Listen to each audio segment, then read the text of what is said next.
I don't wanna laugh for Christmas. I just wanna bang the sea. I don't care about no pressing. I'm just gonna smoke my trees. I'm just thugging on my own. Come to the set and get put on by me and my crew. All I wear for Christmas is blue.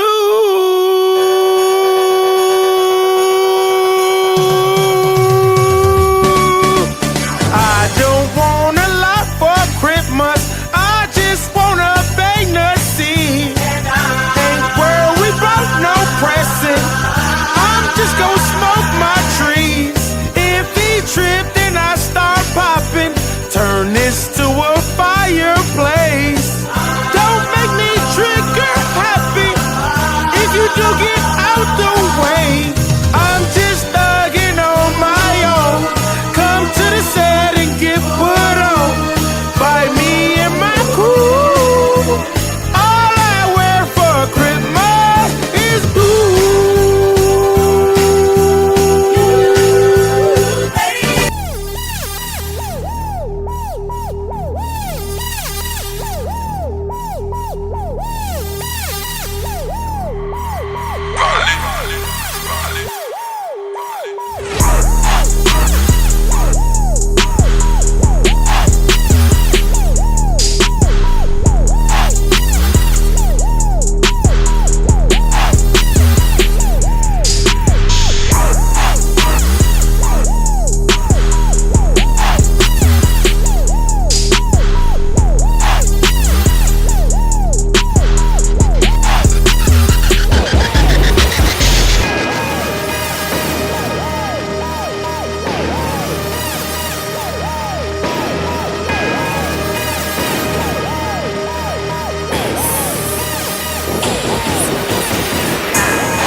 What's going on, everybody? It's the AbsoLOOTLY podcast brought to you by LOOT Apparel and Music. You know what I'm saying? Where we cover some of the best topics from around the way, you know what I'm saying, from all the parts of the world. And want to give a shout out from Florida all the way to the world.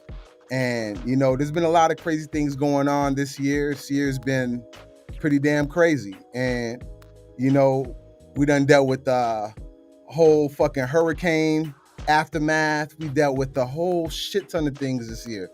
You know what I mean? So I want to bring y'all into this thing real quick and, you know, about to bring some guests on. But right before we do that, I just want to get you guys locked in.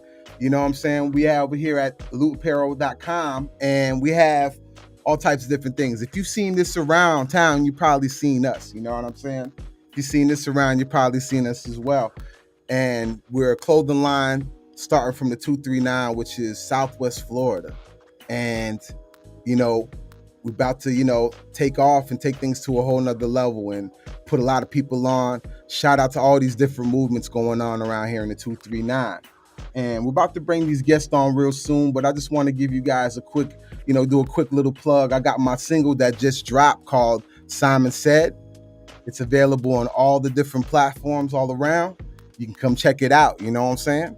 And without further ado, we're about to get to this shits right now, and I'm about to bring my homeboy. He's a good friend of mine. He's an artist. He's a painter. He's a guitarist. He does so many different things, and we're about to get it in. You know what I'm saying? Shout out to my boy. We're about to go talk to my boy Sterling Draws, aka the Meticulous Barber. You know what I'm saying? So we're about to get right up into it, and let's see what's good. 239, let's go. Little break.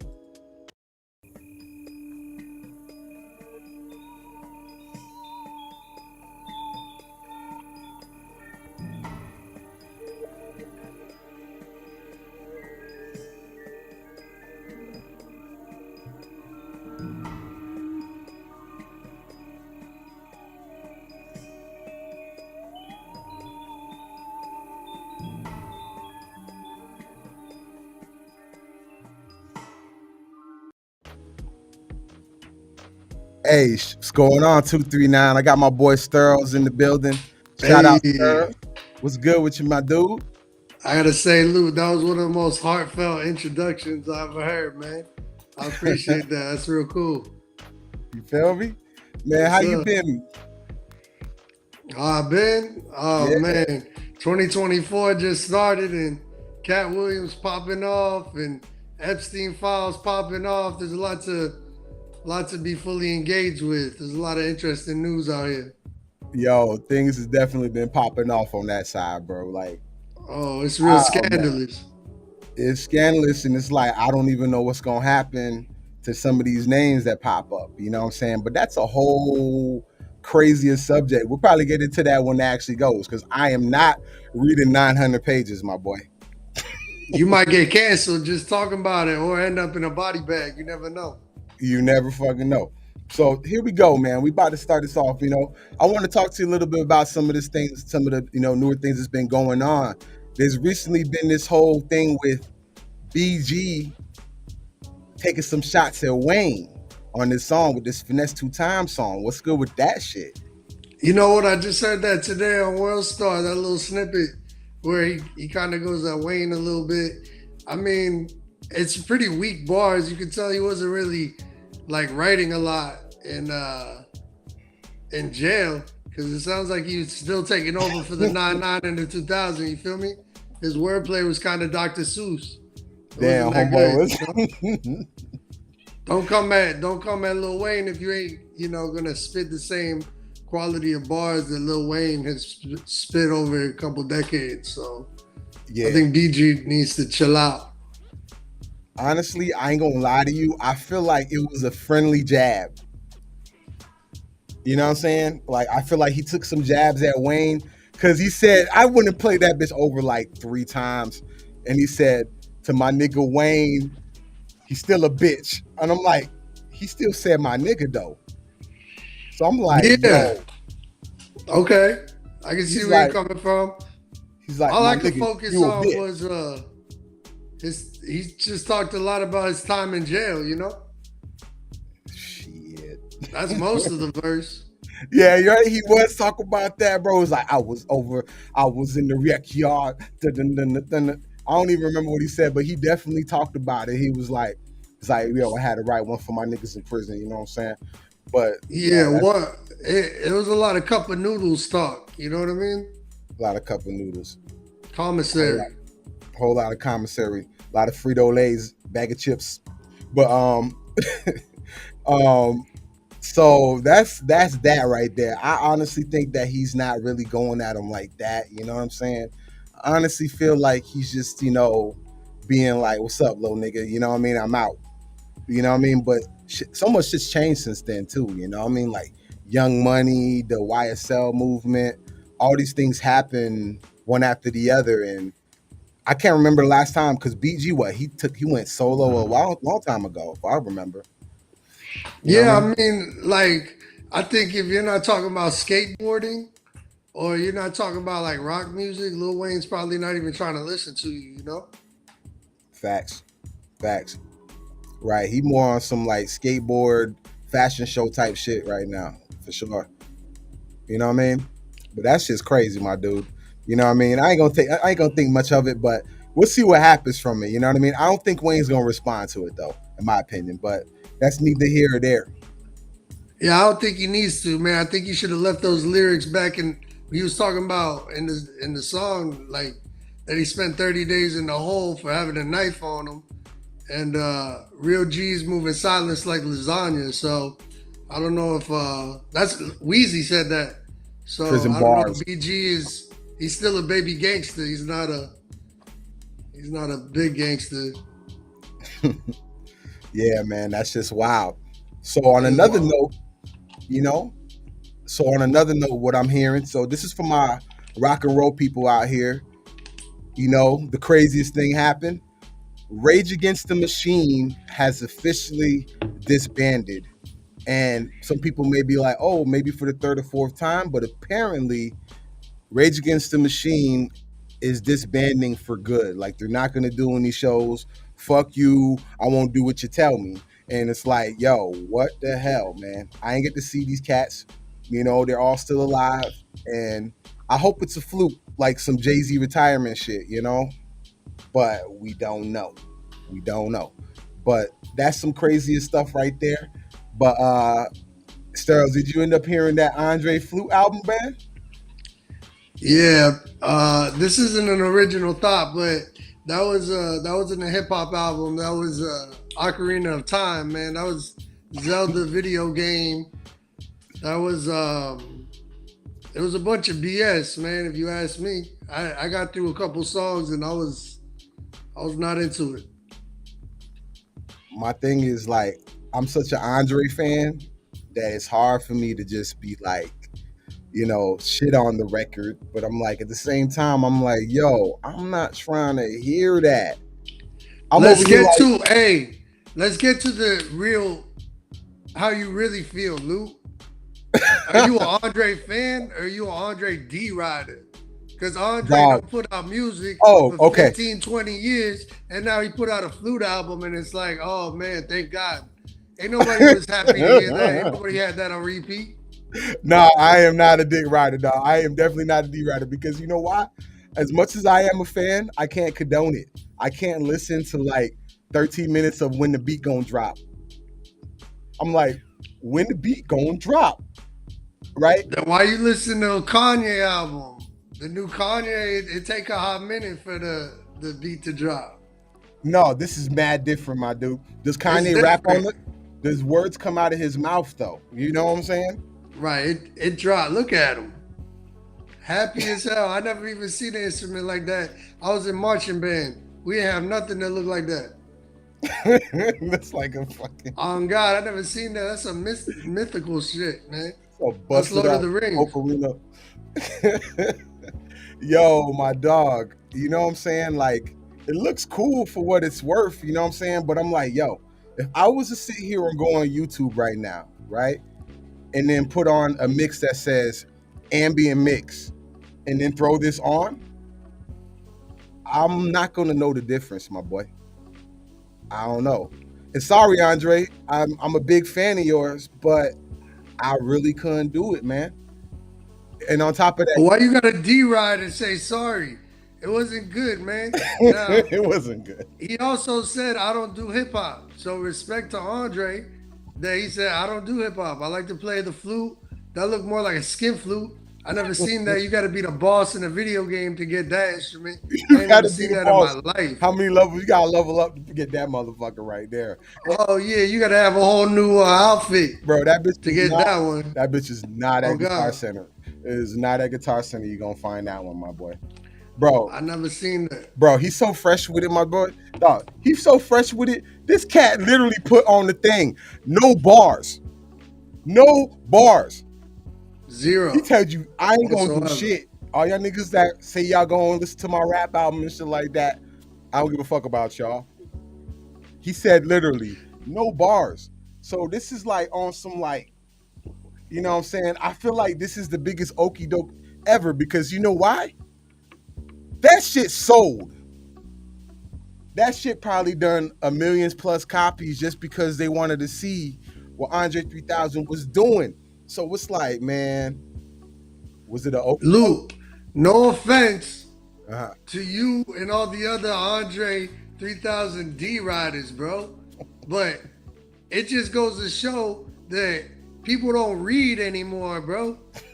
It clearly says on the album, no lyrics, instrumental flute album. So if anyone would think that it's anything else than that, they didn't read the front title.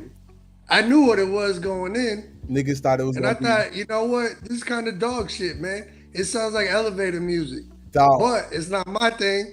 Is it safe to say that elevator music might be a little bit more interesting? It's never interesting. Not interesting in an elevator when you're in there for, 20 seconds and it's like ain't nobody trying to hear that shit on rotation. You ain't bopping to that at the club. But that's just my opinion.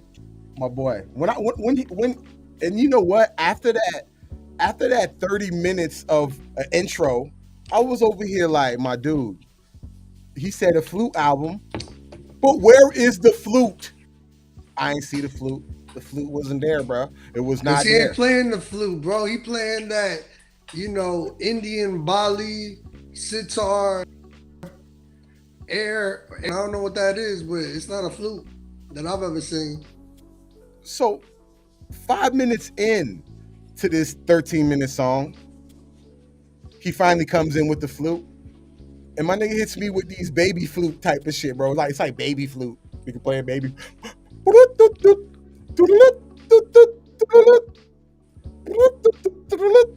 I think I actually did it too. Bro, for real. I was over here like, my nigga. And then I That's a looked bop. back at it. It was a bop. Remember what I'm saying? This nigga literally said after the fact, I don't know the cover. He's like, yo, it's a wind instrument album, not a flute album. I'm like, bruh. He wrote it out for you, bro. He let you know that it was strictly instrumentals. About 4 songs and I turned it off. Not that I didn't love it, I just don't love that genre. Yeah, it's good for that genre, but It's it great for that literally genre. said, it literally said when I went on Spotify the day of it, because, a nigga like me probably would pre-order it. It said hip hop rap category. And I'm over here looking at myself like, my dude, like, this is definitely not rap. Not rap, my dog. You know what I'm saying? This definitely ain't rap, my boy. Like, But I guess a good question for you, Luke, because you're a music purist, man. If for real. you Andre 3000 catalog strong and the Love Below and Speaker Box and Outkast and Andre 3000, their catalog is so strong that can you like they've already done the lyrical stuff. Can you Yeah, appreciate what he was doing on Flute? I could try and appreciate it, but I ain't gonna lie to you, my boy. Bro, give me a jazz album or something, bro. You know what I'm saying? I thought it would have been at least a jazz album or something. I'm like, instrumental album, cool. I'm not BG, Luke. You don't gotta hold me down. You know what If I'm you ain't saying? like Andre's album, you don't like it, bro. Bro, He how didn't did want to we make a go? jazz album. He's not Kendrick. He Bro, don't do smooth jazz. how did this cat go from Hey Ya to Enya? He was You know what I'm probably saying? hanging out in other countries, man. Anyways, now, hey, at the end of the day, bro, I ain't gonna shit on you, man. Andre 3000, if you are hearing this on our little shitty Florida podcast, man, it's all love over here. But I'm looking for that other album, my boy. So like, I totally understand this creation that you're working on here, and we appreciate it as artists, but it's one of those things, man. You Just my know, 2 cents, bro. I'd love to hear like a Andre 3000, Erica Badu, and Lauryn Hill album. If I could put 3 people together, that'd be super crazy. that shit would be nuts. You know what I'm saying? See, but the whole part of the album, see, like 90% of the album is going to be finding where they are. You're going to have to go on a hike like you're going to find some mystical creature to find all of them. You know He what I'm found saying? that flute somewhere. He found that flute. I still don't know where I swear Andre 3000, bro, he walked through the woods, went and found some mystical tree, He found a chopped the couple whole of shit hobbits and a down. wizard for that thing. What? He had to fight a couple of hobbits. He had to go knock over a couple trees, sand it down, and do all that shit. You know what I'm saying? That's But what he put into that, bro. I would still put Andre's Flute album over BG and that new shitty song every day. Hey man, you ain't lying. You ain't told no motherfucking lie, my boy. So Never that. so check this out, man. So the thing Wagwan. that's suppressing mode is we wanna. All right, so hold up. So check this out. I'm checking. We got this second subject here, basically saying what is too old for hip hop, and Got your boy Andre on it talking a little bit about it. Let's see what he says about this, man. Figuring out what we would do creatively. I think just in general, when it came to figuring out what we would do creatively and where my creative juice is coming from within Outkast, like there was a certain point where I just didn't know where else to go. You know, I didn't, like, even now, like, people think, oh man, he's just sitting on raps, or like he's just holding these raps hostage. Like, I ain't got no raps like that. Like, it actually feels, sometimes it feels inauthentic for me to rap, because I don't have anything to talk about in that way. Like, I'm 48 years old, and not to say that age is a thing that dictates what you rap about, but in a way it does. And like, things that happen in my life, like, what do you talk, like, I gotta go get a colonoscopy, like, what do you like, what do you rap about? You know what I mean? Like, my eyesight is going bad, like. So, you know what I mean? That's his little 2 cents right there, right? And I feel him in many ways. You know what I mean? So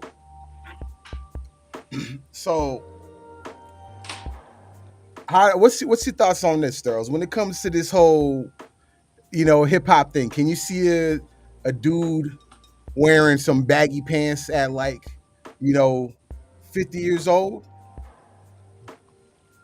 Like, No, I just think the origins of hip hop is spreading knowledge through your poem, your voice, the struggles of the street. Like, I would compare it to like Jay-Z's 444 album, where he's not really talking about selling drugs. He's talking about his experience as a grown man and making grown man decisions. So I understand that Andre doesn't feel connected to his own voice in the music space because there's so much young energy just running around, and he might feel like he had his time and now he doesn't have much to say to the masses. But I think it's about wisdom, man. Like, the Rolling Stones are still playing concerts, and I don't think they do any interviews. But no, I don't think there's a cap on talent. You know, my father always said Colonel Sanders of KFC started his business in the 60s. So how you gonna cap talent, you know? that's so true. I noticed you brought up as well. You brought up the Rolling Stones and things like that. Bands like that, like Rolling Stones, Kiss, those dudes, like, literally, like, they like almost 80 and they still doing it. And it's like, I feel like one thing with that music is that they do a good job holding on to the legacy for it. You know what I mean? And also they document it really well. You know what I mean? If I want to go see a concert special of the Rolling Stones, I could go look it up and see all their shows and the documentation of it. I realize hip hop artists don't do it as much, but like, I feel like the ones that do, they definitely do a good job of reeling people in. And these guys were doing this shit way before the internet. So like, unless you saw them in person, you literally had to go see them on this, television special or whatever. So like, it was a different time. And I feel like, people, you know, try to make it seem like hip hop was going to be this fad, and it's obviously is not. It's over 50 years old. So, I really think that hip hop right now is a genre that can definitely evolve with the people that are evolving with it. Now, I feel like it also has to do with the person. Like, I mean, all hip hop aside, if I saw a dude that was in his freaking 50s trying to kick it like the young niggas do, I'm gonna look at him crazy like, yeah, bro, you might want to not do that. You look lame out here, trying to kick it with the young cats and doing what they doing. And I ain't saying like that, because some cats, like the young cats gravitate to you. Like, say somebody like Boosie, the young cats, they love this nigga. You know what I'm saying? That's different. You feel me? They look up to you. But like, when I see cats trying to fit in with what a young cat's doing, I feel like it was somebody trying to live past their time, or, they haven't found themselves after all. Yeah, I think Andre's pretty much saying, like, I'm tired, man. I sat there and I wrote in my notebook, and I gave you guys this poetry when it was real, when it was raw, and his cloth is real and raw. That's why he said, "What am I going to talk about? Colostomy bags and prune juice?" Because he doesn't come from a. He can't just like. He can't write what y'all want to hear in today's music vibration. Not that he can't, but he knows it's not genuine, and that's why he's like, "Well, take it or leave it. You know, I'm good. I've done it. I did it at the highest level, and now I'm the highest playing mythical flute guy." Yeah, you the character that you gotta go and get through a whole bunch of spots. You gotta go through a bunch of levels to get to this guy. And You know? a lot of people can't even touch Andre's hip hop legacy and his accolades in the music industry. So Yeah. he What can he's really already do done. whatever he wants to. I totally get that. You know what's crazy is like, you know what? I totally feel the artist on that. It's better to not put something out than put some trash out. Like, think about this. Like, if Pac was alive, right? And then he made some whack ass shit, would it still hit the same? You know what I mean? Like, he made this album that was like, yo, Tupac done fell off. I think I wouldn't want to see that. Or Biggie. I think it would take away from their legacy if they did. So, like, I feel where Andre's coming through from that. I think we're looking at it as, as fans, we want to definitely, see another Outkast album, more so preferably. So, like, Do we really? Are we gonna? When you first heard the Outkast album, I was born in 1991. Where if you got a tape or a CD, you would have that shit in your headphones for a while, and you would listen to it, and you would learn the lyrics. You feel true, me? right, If you put out music today with streaming, there's not a lot of substance, unfortunately. So people hear it and they don't even bother to learn the record. So if he goes and he puts all this time and all this, and he might not feel like there's a great reward. I think Snoop Dogg just said like he got over a couple billion streams and he only got paid like 46,000. So he's like, if I did a billion CDs, I'd be in the millions. Like, where's the mathing? So maybe right, Andre knows that it's like he's a legacy artist, bro. He's not just an artist; he's a legacy artist. He's a legend. word. So he knows his value, and why are you gonna water down the product? Like you were just saying about Tupac and Biggie. We don't know if their next albums would have been shit, but we know that their past albums are great. So Yeah, we don't know. You know what I'm saying? Same with like Nirvana. Like, if Nirvana made an album oh and their boy, I third thought album, Nirvana sucks. Go ahead. You like Nirvana? Nirvana's definitely they definitely one of the legends. I know why you say that, Sterls, because you like a person that like, you like technical music, you like Iron Maiden. So, I ain't gonna lie to you. I saw this one like Rolling Stone article or something like that where they were saying like Kurt Cobain was one of the best guitarists of all time. I'm like, boy, stop. Wow. Boy, stop. I'm Wow, like, y'all, claim. that's Dick Ryder right there. I'm like, he's definitely an influential artist, but hell no. Hell, I just Team so Spirit is a great riff, but hell no. I think if we're gonna talk about Nirvana, we could talk about Dave Grohl and Foo Fighters and That's funny you music say that that. has lasted a while, decades. I think Dave Grohl is the leading force behind Nirvana, and Yeah, he's like the yeah. last of the rock and roll, to be honest. Because I mean, amongst all this music that's been coming out, Foo Fighters are kind of like the rock and roll band at the Grammys type of thing, and they deserve it though. You know what I'm saying? And it's funny you bring that up because I just finished reading that book. Dave Grohl had dropped this book called Storytellers, and I just finished it a couple days ago, and some really good stories on it, man. And it's like this dude literally met all the people that he wanted to meet by accident, and it wasn't like they like he was going around trying to find him. It was like they literally found him. I mean, it wasn't like he went around trying to find him. They found him. They'd be like, he's sitting there like, man, I'm just this no-name guy. And then Tom Petty's like, hey, Dave, want to drum in my band? Ain't that crazy? So like, That's tight. yeah. That's called, Loot, that's called, if you were religious at all, that's called walking in your purpose, man. You wake up and you do your thing, and the people that you meet, and it's because you decided to get up and walk in your purpose, brother. You never know how far you'll go and what people you meet. Yeah, look at this shit. Look at how you came through. Oh, and this dude came through on the podcast out of the blue and just held it down for me today. I appreciate that, man. You know why, Luke? Because if you stay ready, you ain't gotta get ready, my boy. Oh, you ain't gonna pass that drink through the freaking thing? I'm just playing. Nah, I don't need all that. I got my Gatorade.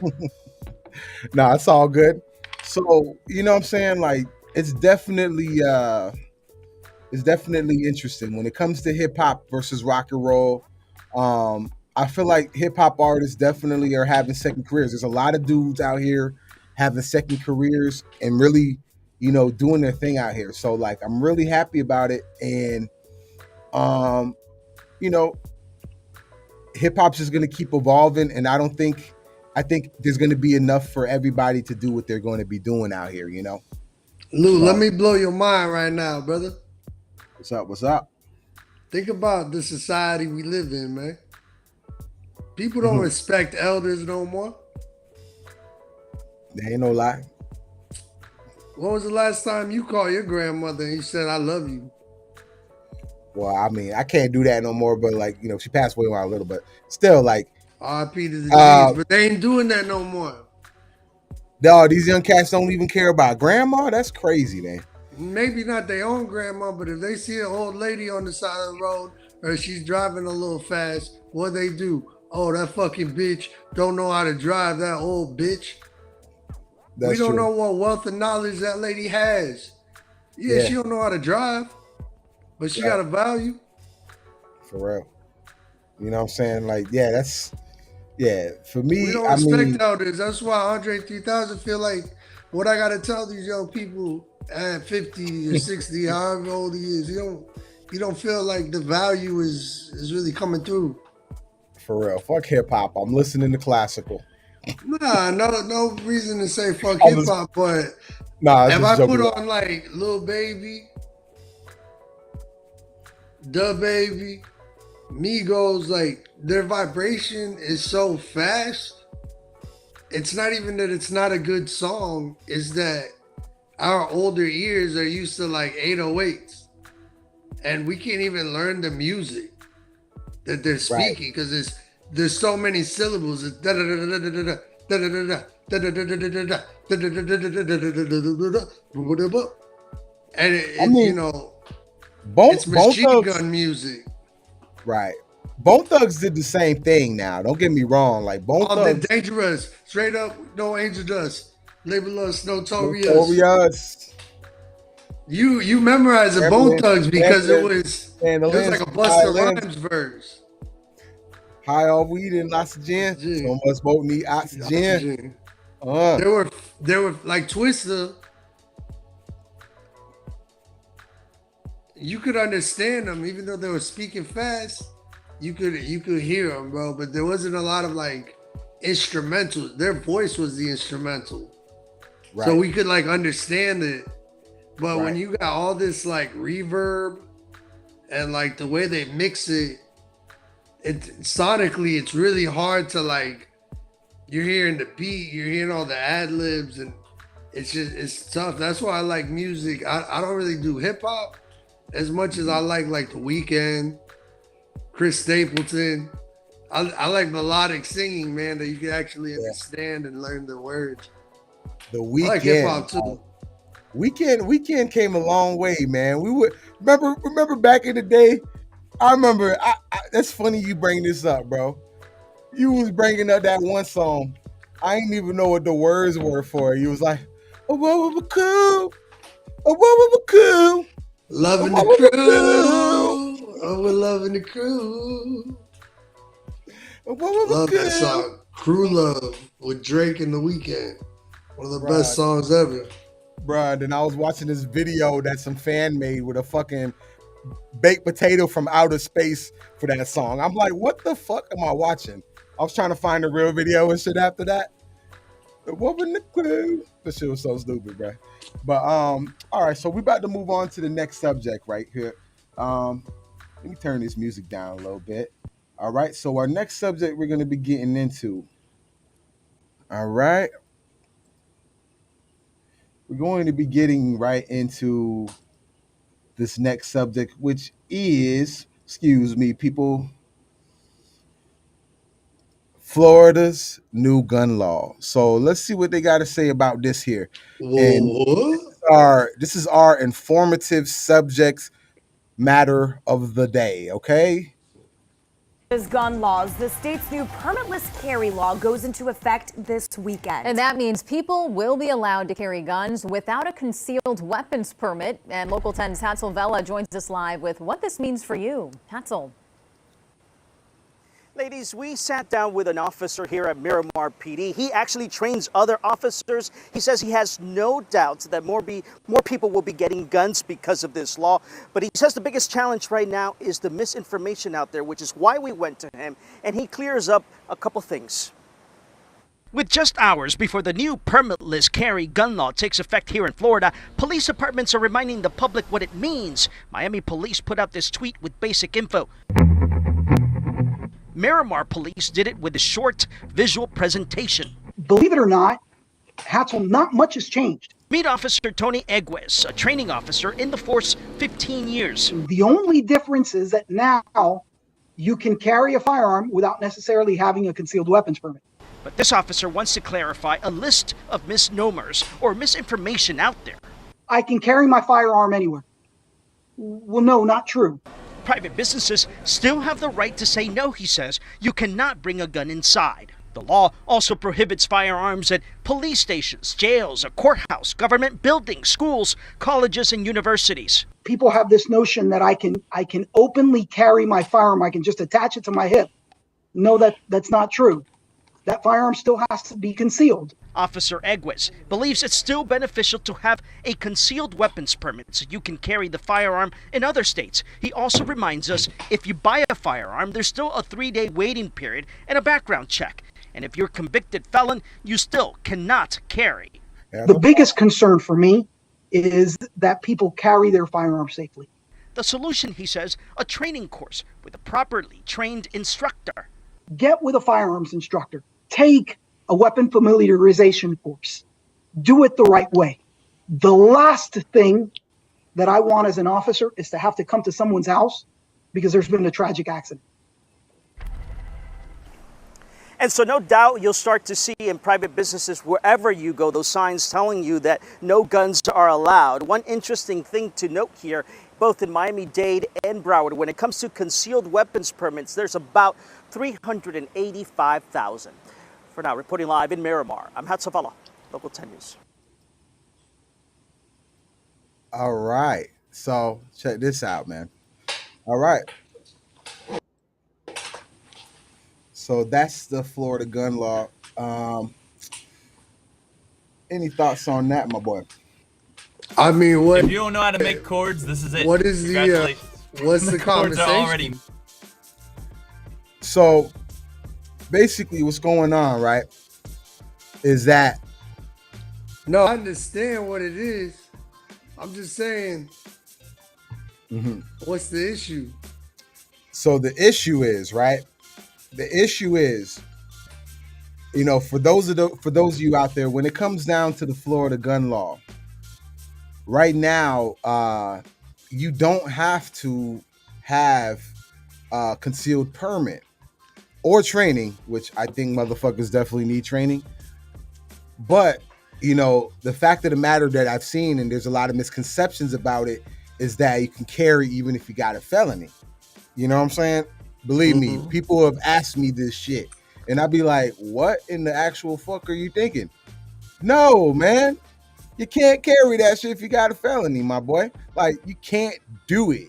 So, like, one of those things is like, man, when it comes down to it, like, people had a lot of misconceptions when it came down to it. And, you know, I bet a lot of people probably didn't know beforehand that you can always carry without a permit at your home or in your vehicle, you know, which is kind of the same. But my personal gripe with it, you know what I mean, as a person that, you know, is somewhat of a Second Amendment kind of guy, you know, is that there is, you know, a lot of people out here that don't have the training, bro. You know what I mean? And it's very crazy. So you think it's a bad thing?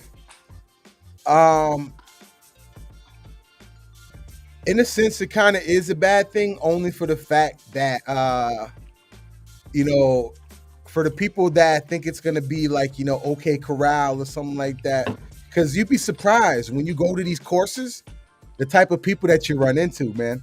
You'd be like, I don't even want to be anywhere around this motherfucker because this dude look like he gonna drop it and shoot everybody. You know what I'm saying? So when it comes down to the law, it's definitely one of the things that I'm like hoping people don't you know, get out of turn. You know what I'm saying? Like, you know, some people will have a conflict with like a place like Texas or something. And Texas is definitely an open carry type of state. Some people say they don't like it. I honestly feel like it definitely probably makes people think twice before doing something stupid. Who do you think the law is for, Luke? Huh? Who does it benefit? Who the laws benefit? This type of law being into, I'll give my answer after. I'm just seeing how you feel on the subject. Who do you think it benefits to have everybody being able to have a weapon? Who it benefits? I mean, at the end of the day, it's like the Second Amendment, but I'm trying to think like, I can't really think of who would actually benefit in that sense, like in real time. You know what I mean? Like, Lou, if you allow me on your podcast to get a little Alex Jones conspiracy, let me take the floor for about 60 seconds, bro. Because every time I go on TikTok and X, formerly known as Twitter, if you take out a firearm in front of a police officer, you got two options. Put the gun down or put the gun down. Because the third option is you're getting a fucking bullet in your head. So when you allow people to just like willy-nilly have guns on their person and all they have to do is take it out and put it on them, that gives the police officer enough room, wiggle room to pull out the gun and go, he's got a gun, he's got a gun. And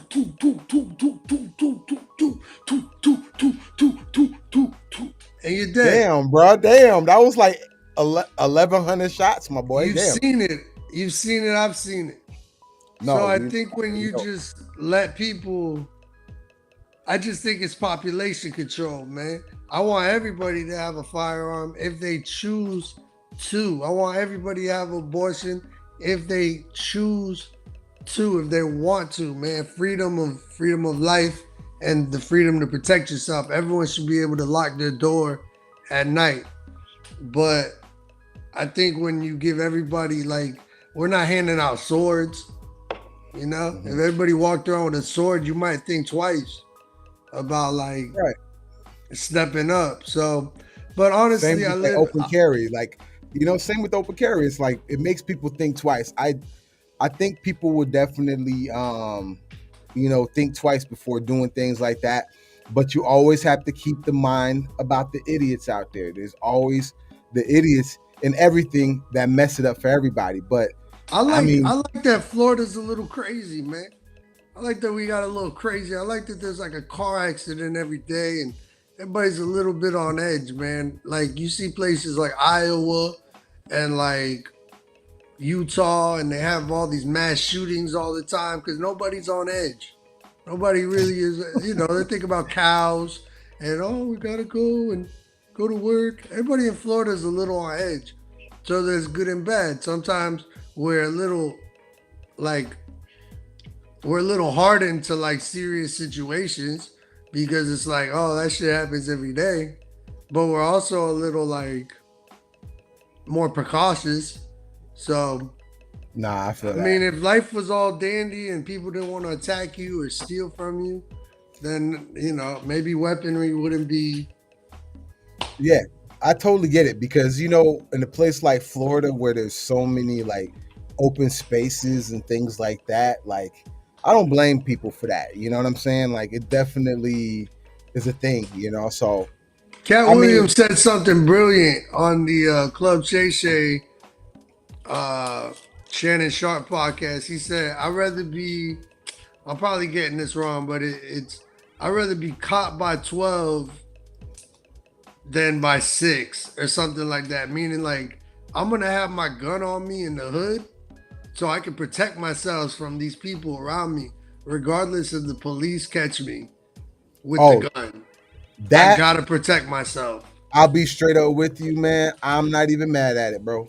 I'm not even mad at it. Man. I'm not even mad at it because it's like, you know, which for me, you know, if you want to get on that whole theory or whatnot, it might be the very reason why they like to give cats like myself felonies so much because you got a felony? You know, hell no, I ain't got no felony. I work so hard for say that. Things like that because you got guys like BG that actually have felonies, man. People really out here with big problems. Okay. But you're right, man. I don't know, man. If you gotta protect yourself with a steak knife or with a firearm, I work. I'm a barber, and I used to work in a barber shop, and it does make you on edge when your client is sitting there with a pistol in his pocket. And I used to be an Uber driver, and people used to show me the guns that were in their backpack, and it kind of does put you on edge because you could hand-to-hand fight somebody, but if somebody decides like, yeah, boom, and blow your brains out, it's over. I mean, it's all over. So yeah, and most likely people are more likely to do that nowadays. This is crazy, man, because you know, why more likely than before? Yeah, man. All right. So, you know, we got the Florida gun law. So I'm going to take a little break. I got somebody that's going to come join us in here. We're going to take a quick little commercial break, y'all. And then we're going to come back with number 4. So just give me a quick little moment and we're going to get right to the shits, man. Y'all have a good one. Get it? Yes, sir. You ready to express yourself in style? Introducing the LOOT Apparel and Music, the ultimate fusion of hip-hop and rock and roll cultures from around the world. Step into our world and discover a collection that speaks volumes, celebrating the music and fashion that moves us all. Whether you're a trendsetter or a rebel, the LOOT has got you covered. From bold graphic tees and dress shirts to sleek women's wear, we've got the perfect attire to amplify your individuality. Because at the LOOT, we believe in embracing the power of music. We unite the rhythms of hip-hop and rock, transcending borders and inspiring a global community of passionate souls. And here's the best part. Join our email list today and receive an exclusive 20% off your purchase, allowing you to rock the beat of your own drum without breaking the bank. So don't wait any longer. Dive into the LOOT's extraordinary collection and unlock the harmonious blend of hip-hop and rock in your wardrobe. No matter what country around the world you're from, we've got you covered. The LOOT Apparel and Music, where fashion meets the rhythm of your soul. Join us today and march to the beat of your own drum. Hey, what's going on, everybody? We're back in, locked in. Yep. Got some extra people along with me, man. We got an extra guest coming in here on the podcast. Like to introduce him. I got my boy over here, goes by the name of Josh Gia, producer, IT guy. You know what I'm saying? You know what I mean? Kit Coltrane in the building, guys. What's going on, y'all? Say what's up to the people. Salute. How you doing, Luke? I'm Good to see you. Doing good, man. You look cold out there, don't you? Yeah, it's a little chilly, a little nippy. I run a little cold, so you know, my body fluctuates now. I'm getting old and shit. Like 1 minute I'll be hot as hell, next second I'm cold as shit. So Same here, I'm bro. out here on the West Coast, so You feel it's me? actually it's not that cold. It's actually a nice night out tonight. So What's the temperature like over there? It's like right 60 now, something over here. We're little bitches over here, so we complain about that. But what's it like for you over there? no, it's about like 60 right now. Okay, okay. Yeah, I grew up in Florida, so Yeah, so it's cold. Everything is cold for me. shit. Nah, I went to North Carolina. That shit was crazy, my dude. You know what I mean? That shit was nuts, man. That shit was wild. So hey Josh, man, I introduced you to my boy Sterls here, man. Sterls is my boy Josh, man. We go way What up, back. Salute, Jay? I salute. You like know that you, Josh. I like that you mentioned about like you get cold easily and all that. We were talking about Andre 3000, and he doesn't know what to talk about. He's like, "Do I talk about being old and going to the doctors every other day? Talk about that shit, man. Somebody gonna vibe with this." Yeah, man. Yo, if he started talking about like he get up and he afraid to pull the lawnmower a little too hard just to Oh, start the facts. lawnmower because he gonna throw out his shoulder. Yo, I would be like, yo, that's the craziest bar I ever heard. Yo, right? It hits. It He would do hits. it in such a way. What? He would make that bitch interesting as fuck. Like he'd be like, "Yo, I'm I, gonna get I wake warm." up too many times in the middle of the night to go pee. Yo, yo, sales are gonna go up. Oh my Lawnmower sales are god. gonna go up, bro. Everybody's gonna be buying lawnmowers in this bitch. You know what I'm saying? Like, yo, let me get that 3 stack. He gonna have his own lawnmower, the 3 stack. You know what I'm saying? Like Yeah. the Be 3000. My like, man got a candy jar in front of his front door. bro, you know when when you was young and your foot will fall asleep, you'd be like, oh, this is kind of a cool feeling. Now your foot falls asleep, like just sitting on it for like 2 seconds, and you feel like you're about to die. He's like, Like, "Yo, this I'm is having a heart horrible. attack. I'm having a heart attack." So with all this being Facts. said, guys, given the fact is this what hip hop's future? Excuse me, is this what hip hop's future is going to be? Is it going to be fucking rapping about lawnmowers and trailers and I hope so. Honestly, I hope so. That's the shit that when Jay-Z dropped his 444 album, I was like, yes, Said that. thank you. Said I'm Like that. somebody talking about some shit that I can relate to, and like that's why I fuck with like rappers like Odyssey, Afonte from Lil Brother. Like even when I was younger, like in my early 20s, he was always like speaking on some like uncle wisdom type shit. So it made me like, oh damn, like okay, like that's what I need to be doing. And like cats like J Cole, he's always speaking at like his age. It's just yeah, absolutely. yeah, I'm gonna make a Like song now. You just inspired me. speaking at age, people will Yeah, relate to it. yeah, I Why feel not? that. That's why I'm gonna make me a new song. I'm gonna be talking about my song. It's gonna be called "Brand New Baby Stroller" by Loot. You know what I'm saying? Damn. Facts. Brand new baby stroller and pair of shoes. You know what I'm saying? Lou, Lou, you gotta make a song called Child Support and just give this immortal technique, Yep, Yo, fuck that. story bruh. about Um, how you get So ran many through people the will relate court. to that. yeah, I'm gonna be like, look, child Facts. support. Bro, when Lil Brother made that song, Diary of a Mad Black Daddy, dog, I It cried hit like you. ugly cry, bro. Like that was like the realest song I've ever heard. Like someone talk about like their relationships with their pops, and like that's like everybody from like our generation, at least people that come from like split families, that's their Relate relationship to with their that, yeah. pops.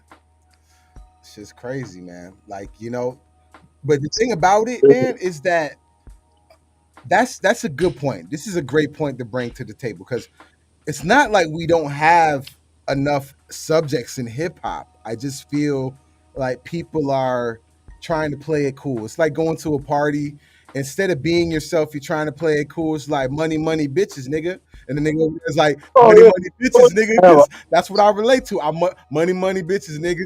Hey, hey. You always, you always gonna have ushers, and you always gonna have Drake that like they kind of like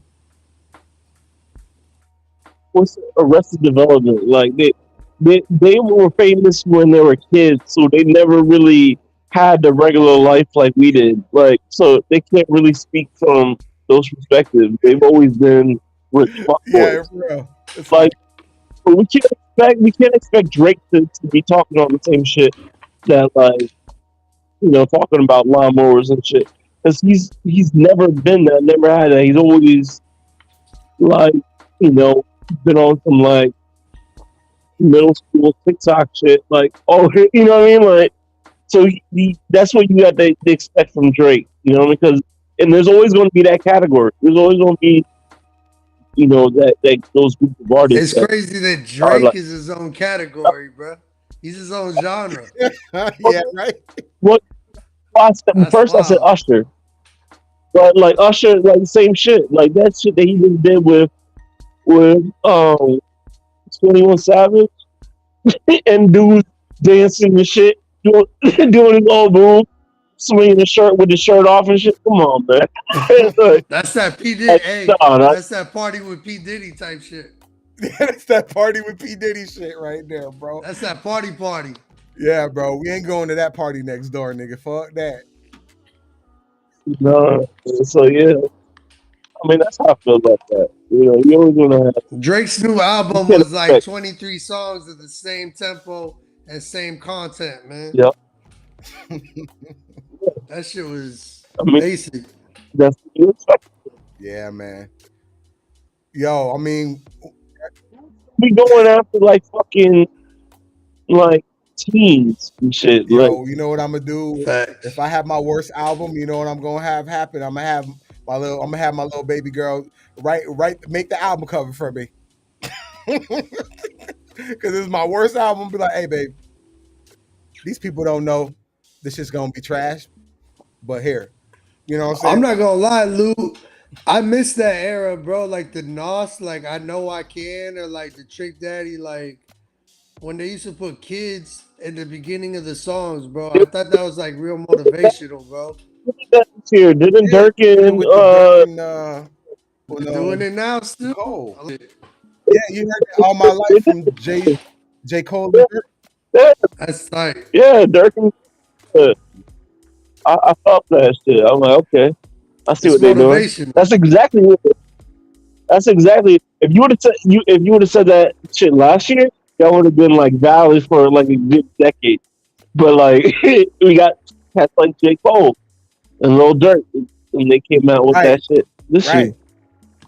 I mean, Almost it's mid-decade. only 3 days into the year, fellas. I don't know who just No, I dropped. mean, my bad.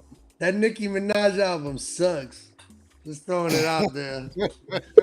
I'm tired of hearing about old ladies busting it on the floor, bro. I don't care if they got their bodies done, bro. You an old lady. Show some respect for yourself. I'm I'm surprised she ain't done that Barbie joint earlier.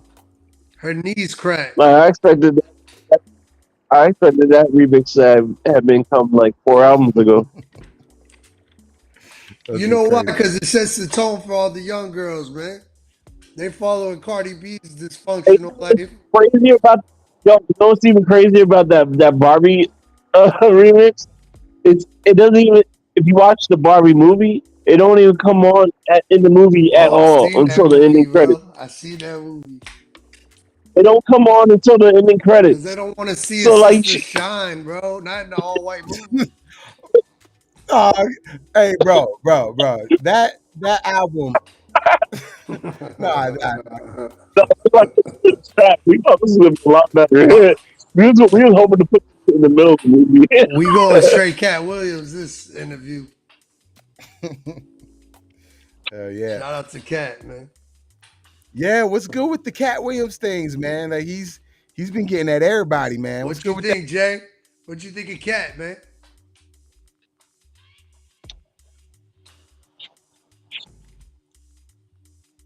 I ain't watched the last Cat was interview, Dog, you but gotta watch I it. can't really. It's 2 hours of straight flames, bro. He called Steve Yeah, it Harvey was that. I a think I puppet might have head.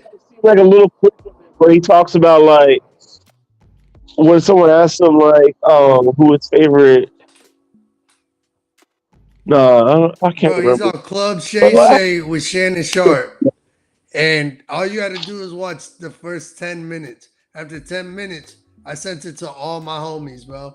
Because he just starts flamethrowering them. Your favorite comedians, their favorite comedians, just I thought he fucks with Dave Chappelle though. yeah. But he goes as Steve Harvey. He calls him Mr. Potato Head, Cedric Oh, the as long, Entertainer. okay, go ahead. Yeah, I agree with him. If he don't Yeah, fuck, as thanks.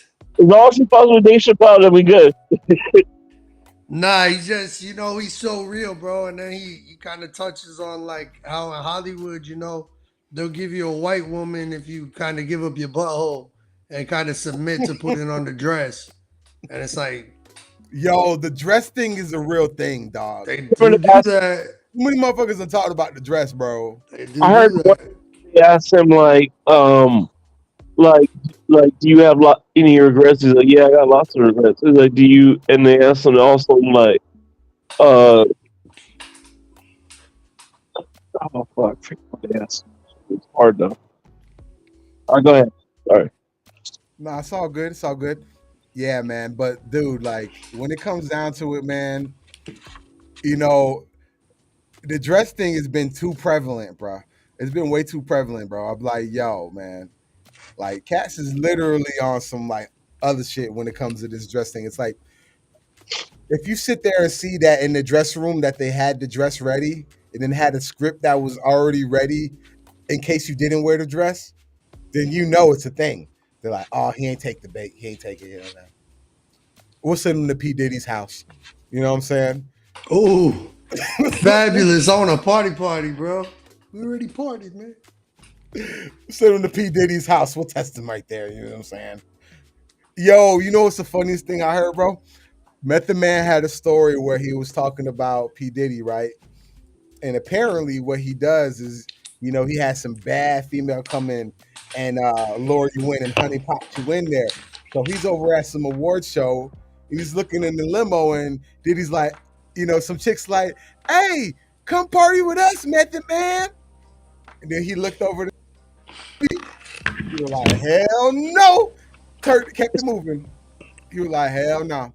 So obviously what that told me is that Brother Love has been doing some Brother Love shit since the early 90s.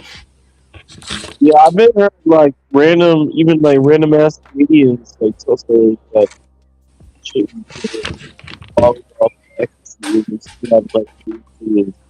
Yo, after knowing all this shit, can't you forgive Jaden Smith now for being Jaden Smith after knowing all this shit? I feel bad for him. I feel bad for the little dude, man. Just for like his moms and shit. Like, I mean, I don't know, but I mean, and like I know his dad's personality. Like I know, like I have a close family member that's a lot like Will Smith in like the personality, and like he looks like he's there for the family, and he's really like around a lot and shit, but he's not really there. You know what I mean? Like he's so fucking busy with work and shit that he's not really. What you mean he's a lot like Will Smith though? What that mean? Like that in that meaning, like you think that like he's like this father that's in the house all the time, that's like all his kids' lives and they're raising them and therefore all the like important moments and shit, but like no, he lives in the house but he's gone, he's working, he's so fucking busy, he's not paying attention to shit. I like that. Y'all see that interview? I think it was like a bodyguard or something. That he walked into Will Smith's trailer and Dwayne Martin was allegedly killing it from the back. I don't believe that shit. I don't believe Wow. You don't believe it? Nah, I don't believe that shit. It was a friend or something. And the way he told the story, I don't. No, I don't. It is crazy that all these people, all these years later, I mean, yeah, I guess. Oh yeah, it takes like now they have a platform to talk about it. It's like P Diddy's bodyguard. It's just like at some point you just kind of like rambling to like maybe Yeah, sell a book or something, you know. So it's hard to tell like what's yeah. what's real. I feel that. So you don't want to like regurgitate information because you sound like an idiot Right. if you say something that's not true to somebody else, and now you're playing the telephone game. So Nah, I feel you on you that. never know what's real on the internet. Yeah. Besides Loot Money's podcast, This shit you know real. what it is. This shit real. This shit real. Yeah. But man, you know, when it comes down to that thing, bro, like, bro, I mean, it's kind of whoever done open the floodgates to open the floodgates. Once they open, bruh, you know, people are gonna go and do what they're gonna do. Some people might be the money grab, but in some cases, from some of the damning things that have been coming out, it seems like these are things that people have been trying to talk about for years. And fact, they have been. You know, we've been listening too. Yeah, you know what I mean. And you can't forget the record timing of a court settlement. That's 24 hours. You get what I'm saying? What fucking court is this? Court don't do shit fast. When you go to court, they be like, nah, man, they gonna have you waiting. You know what I'm saying? You're gonna be there the whole weekend. What in the hell kind of shit was this? How did they close this case in 24 hours? When did the lawyer come pull up? It was like 4 a.m, like, hey, P. Diddy, we gonna get this nigga. Hey, call P. Diddy. 6 a.m. Call this nigga and wake him up. Like, what are you doing to get that done? Like, that's the process that takes time, if I'd imagine, wouldn't it? Yeah, I don't know. When you got that kind of money, though, it is a civil case. It's a little bit different. Like, you're able to get shit moved pretty quickly. If it was like if it was like a criminal case and that shit was going through the actual government, then he wouldn't have been able to process shit 24 hours away. So because it was like a civil lawsuit, he was able to, I guess, get lawyers to jump on it and handle it real quick. Dog, you know what's crazy? P. Diddy solved this shit in 12 hours, and I've been watching Young Thug's court case for the last, like, you know what I mean? Young Thug don't got P. Diddy. Damn, boy. Yo, you seen Young Thug in that sweater? He had a sweater out. That bitch had a sweater. That nigga look like Jeffrey. That was Jeffrey. Yeah, they put him in a turtleneck. That motherfucker in a turtleneck. Bro, you see how big that court is, though? They don't even got room for an audience. They got all the defendants filled up the whole courtroom. They each got a table with their lawyer on it and everything. Wow, I've never seen a court case like that. No, it's messy. It's really messy. And obviously they don't really have a case against Young Thug. So, you know, let him go, man. Free Thug. Free Thug. And it's crazy because Gunna done snitched on him, but that nigga just having the career of his lifetime. So, like, the 6ix9ine effect really works. That's a ritual, Lou. That's a ritual. It's a ritual, right? What You know was that Melly? the 6ix9ine effect? It's about to come back up again, too. Who? Melly. YNW Melly. Oh, yeah. Mm-hmm. You know how that it was a hung jury on that one. Yeah. I mean, oh, he's coming out. Yeah, because he didn't waive speedy trial for the retrial. They had to have a retrial, so he didn't waive speedy, so they had to hurry up into the retrial. So that shit like in the next. I ain't gonna lie. There was like a couple months where everybody at barber school that I was in, we were all just singing, "We got murder on my mind." That shit was hot. That shit was hard. Confession, bro. That's a good ass song. It was a hard ass song. It's like, my nigga That's laid a hard there song, and he died. I held his head and he died. What a hell of a confession. Free my nigga. He said like a Haitian straight himself. Free my nigga. I held his head and he was dying. Bro, how you gonna I make can't the get how it you off. gonna make the song and then be like, yo, I gotta reenact the song. Yeah, right. Make the song before that actually happened. He started this off like, real rap, this is the last song I'm ever gonna make. For real. Cause I'm about to get locked up, nigga.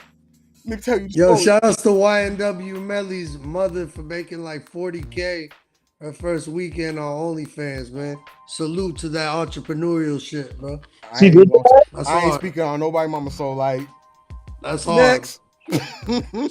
That's hard. I support the arts. You did that? I support, what was it like T-Pain said? I support strippers. That's hard. That's hard. Oh, man.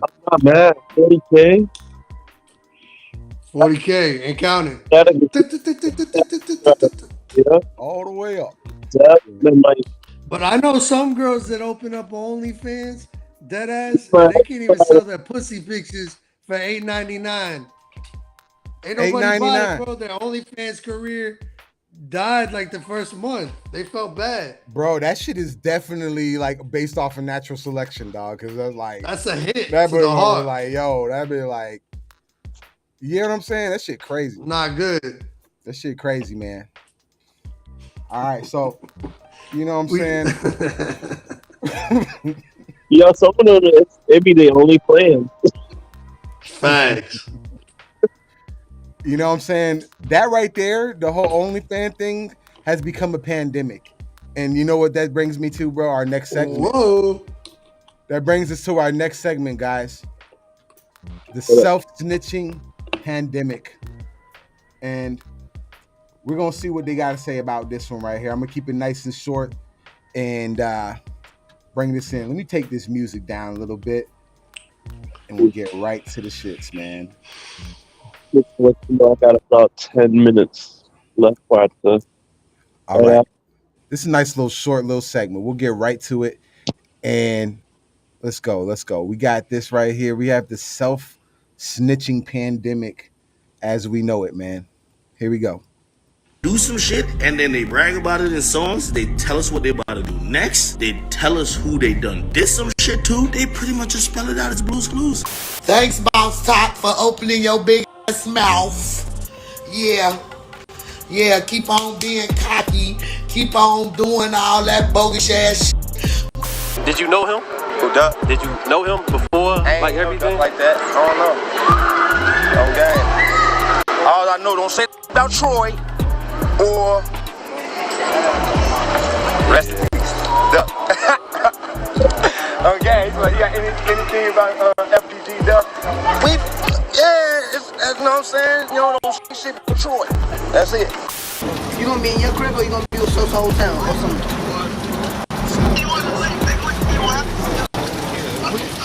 Where you gonna be at?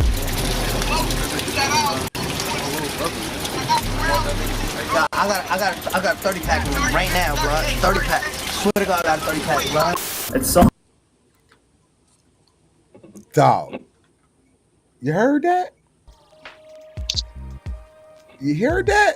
Bro, I don't really like doing this type of shit that much. I don't. Yo, you ever Google yourself? Say what now? You ever Google yourself? I'm sorry, I couldn't hear that, man. What was that? Do you ever Google yourself?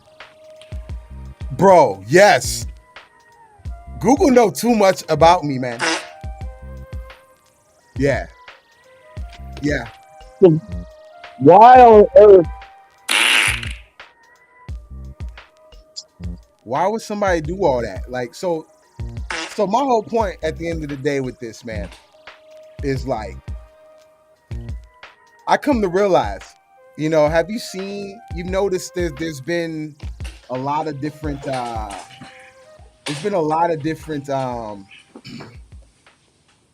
situations where the reason why they got caught was because of their technology.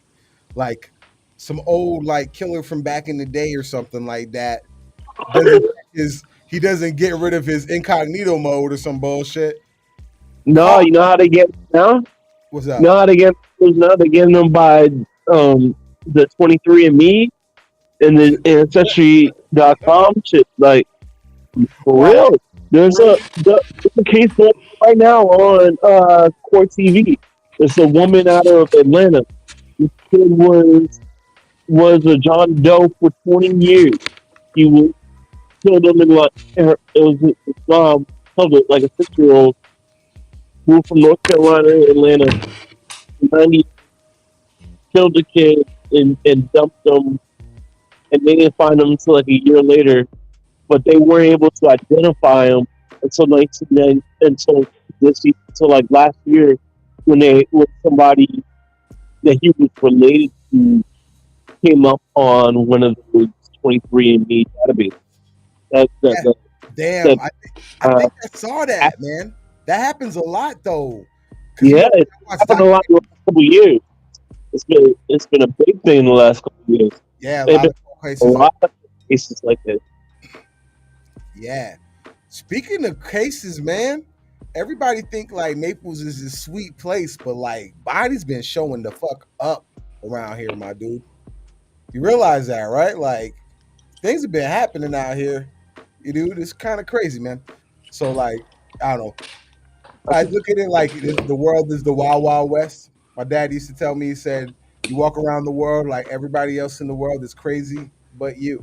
You get what I'm saying? Because I tell you what, even in the craziest like gated communities, I ain't gonna lie to you. I work at a hotel, and hotels are like the worst places on fucking earth because you know how much shit just goes on, and you know what I mean. Like Whole lot of sex parties. yeah, of course. You get what I'm saying? Diddy parties, orgies, freak offs. The absolute sex party. Well, Yeah, they used man. to say, man, about like Miami Beach. I think Pitbull used to say it a lot. Where once you leave Miami Beach, it's not all sunshine and beautiful trees, and the money is gone. So then you go into like Carroll City and Liberty City, and gets real in the field, man. And it's the same In thing 2 about seconds to Naples. do. It's 2 seconds to do. I know you. I know Sterling. I know you've been to Wynwood before, and Oh yeah, that's the hood. nigga, Wynwood, the hood. you take 2 hops, skips, and a jump, and You in in the Little hood. Haiti. Yeah, yeah.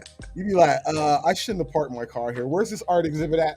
But Naples is the same way, man. Like we got a lot of homeless people out by like by the highway, man. So like 41 and Collier Boulevard, there's woods, and we got a lot I'm of sorry, homeless. bruh. I'm sorry. They kill people too. I'm gonna be that guy, dog, that be like, yo, I'm sorry to say it, bro. If I see a dude that's able-bodied, I'm gonna be like, my dude, have you tried to get a job application? Have you? I'm not They're gonna crazy, man. Of course they're not.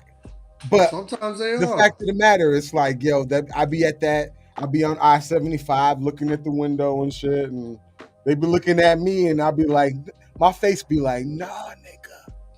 And they be like, I hate you. And they keep it So what moving. do you think, Lou? What do you think about? So you don't like them? They're urban camping, right? But No. what about I'm what not about the talking about people the that urban live out in camping. the woods and they make their own huts and shit? Are they I not ain't doing talking. similar things? No, I ain't talking about the urban camping. I'm talking about cats over Homeless here. people. I'm talking about the cat that's on 75. Yeah. That Selling flowers. Selling flowers, knowing that he could probably get a job quicker than I can if he tried to, if he cleaned it up. You know what I'm saying? I agree. Those guys.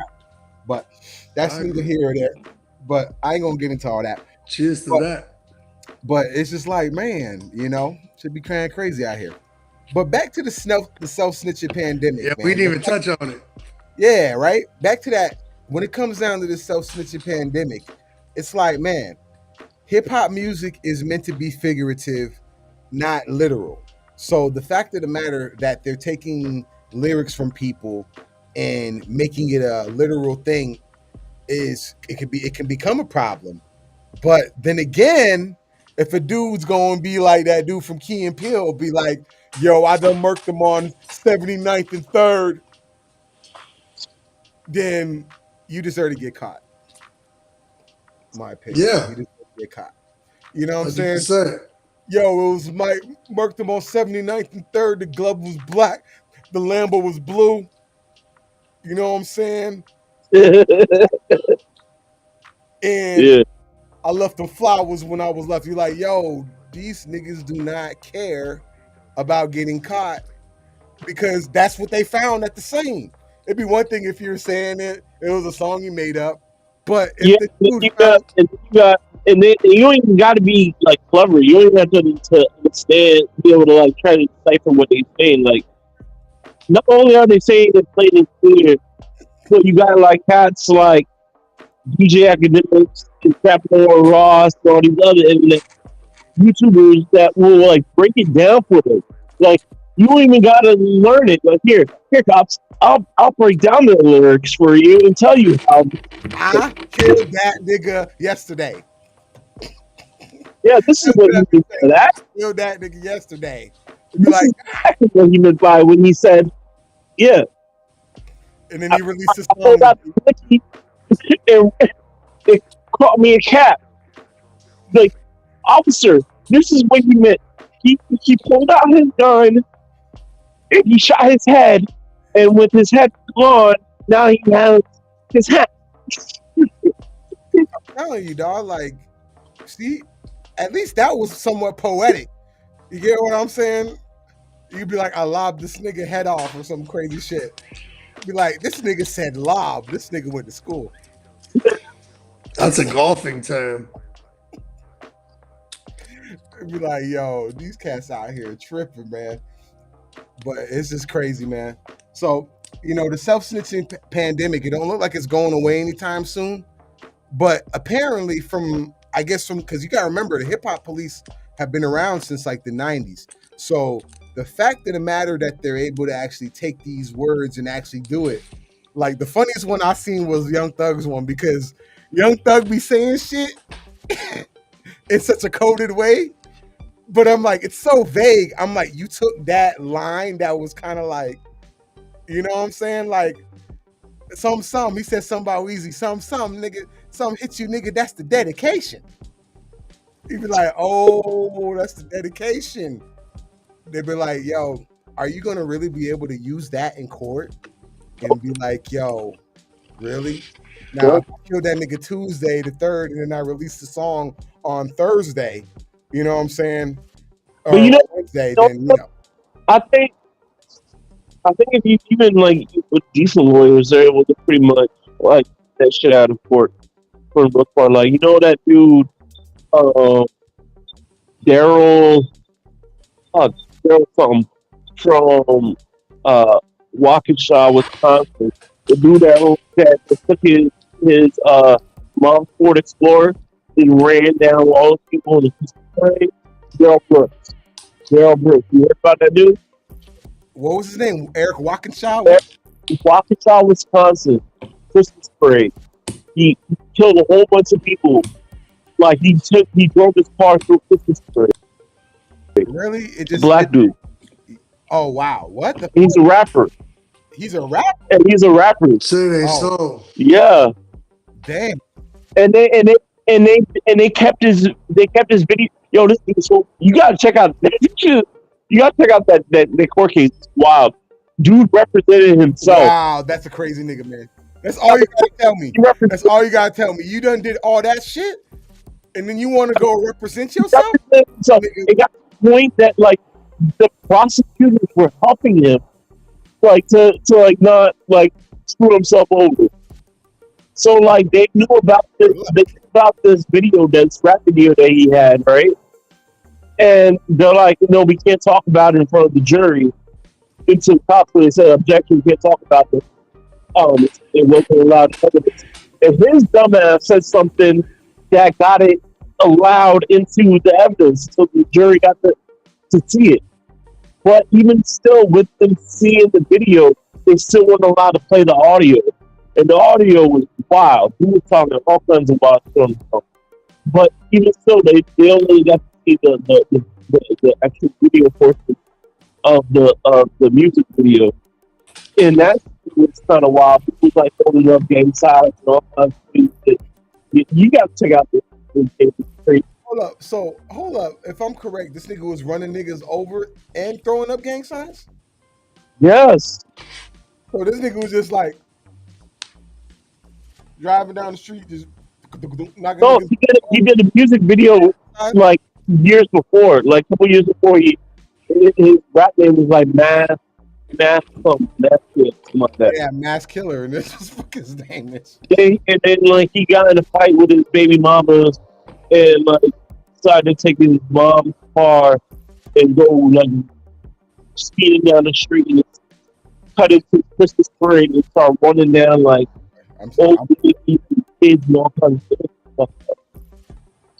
But he fought the case and took it to trial and like they was like trying to protect him, like not bring in like more incriminating images, like all the fucked up music videos and shit that they like pulling their side and that like killing.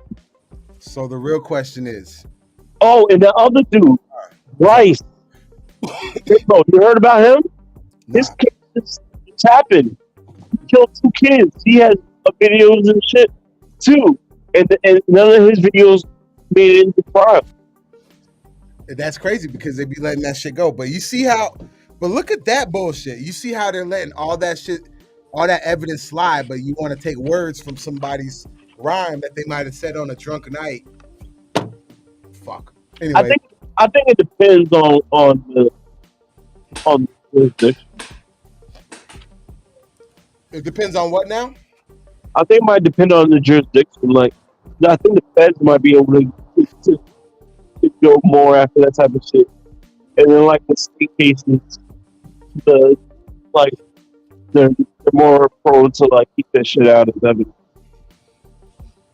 So, like, after all this shit, did his SoundCloud career do okay? Who? This nigga. Did his SoundCloud career do all right after all this shit? That nigga's like the motherfucking killer. OG killer. It stayed. No, it didn't. Fuck that thing. Anyways, so check this out, man. Dude, what the fuck, dog? I've been trying to work on this thing. It's not staying. But anyways, so let's move on to the next subject, right? So we've been dealing with the self-snitching pandemic, and guys, man, just to put a cap on self-snitching, what's the point? Why are they doing this? Why are they so self-incriminating and they want to be put away for a long time? Is it self-hate? What is going on with the youth? You know what I mean? What is going on, bro? Lack of a father figure? What is wrong with these people, man? Like, you know, she said they're like that invulnerable. Like, you don't like them. They don't realize like how easy it is for them to get in trouble with the consequences of their actions. They got like this entitled mindset, like ain't shit gonna happen to you. They don't know what's going on. Ain't nobody It's almost watching. like they didn't watch like movies like we did, you know, Godfather and Goodfellas and Scarface, where there's a crime and there's a consequence. No, it's like they live in neighborhoods where they seen Bearcats and the fucking SWAT team run through their fucking neighbor's front door and shit, pulling them out of the house at 5 o'clock in the morning. Yeah, that shit ain't fun. It's crazy. Like you, completely law-abiding citizen. You look across the street at 5 o'clock in the morning. You see that shit going on. You got like 20 cops on the block with AR-15s and full body armor and fucking tanks and shit. Yeah, that shit make you feel crazy. Like no matter how good you are, yeah, I think it's a lot of hopelessness. Like, take me away from this situation. I'm self-snitching. I don't want to be in the crime no more. Just take me away so they don't hurt me at least. You know what I think about? Too much money, man. I ain't trying to fuck with it. Anything that goes to me up and locked up or having to. I ain't gonna lie. My take on it, to be honest, in my life. I ain't gonna lie to you. My take on it would be like this, man. Like when it comes to those, when it comes to that, in my opinion, what I see a lot of times is the self-snitching comes from the fact that my boy used to tell me this shit. All these cats, they just want to be felt, bro. As in the sense, pause. In the sense of like, in the sense of they want people to feel them so hard. Like, you know what I'm saying? Like, you know, if you're thinking in the term, if pause for real. If you kind of have They a want to mentality feel that's them like, inside of them. Pause. hey, get off that Diddy shit, my dog. We ain't on the Diddy shit, bro. Do I Diddy Diddy dumb Diddy no? They want to lay down Anyways, in the hole with their mans and them. Pause. so check this out, right? I feel like the reason why, bro, at the end of the day is the recognition, bro.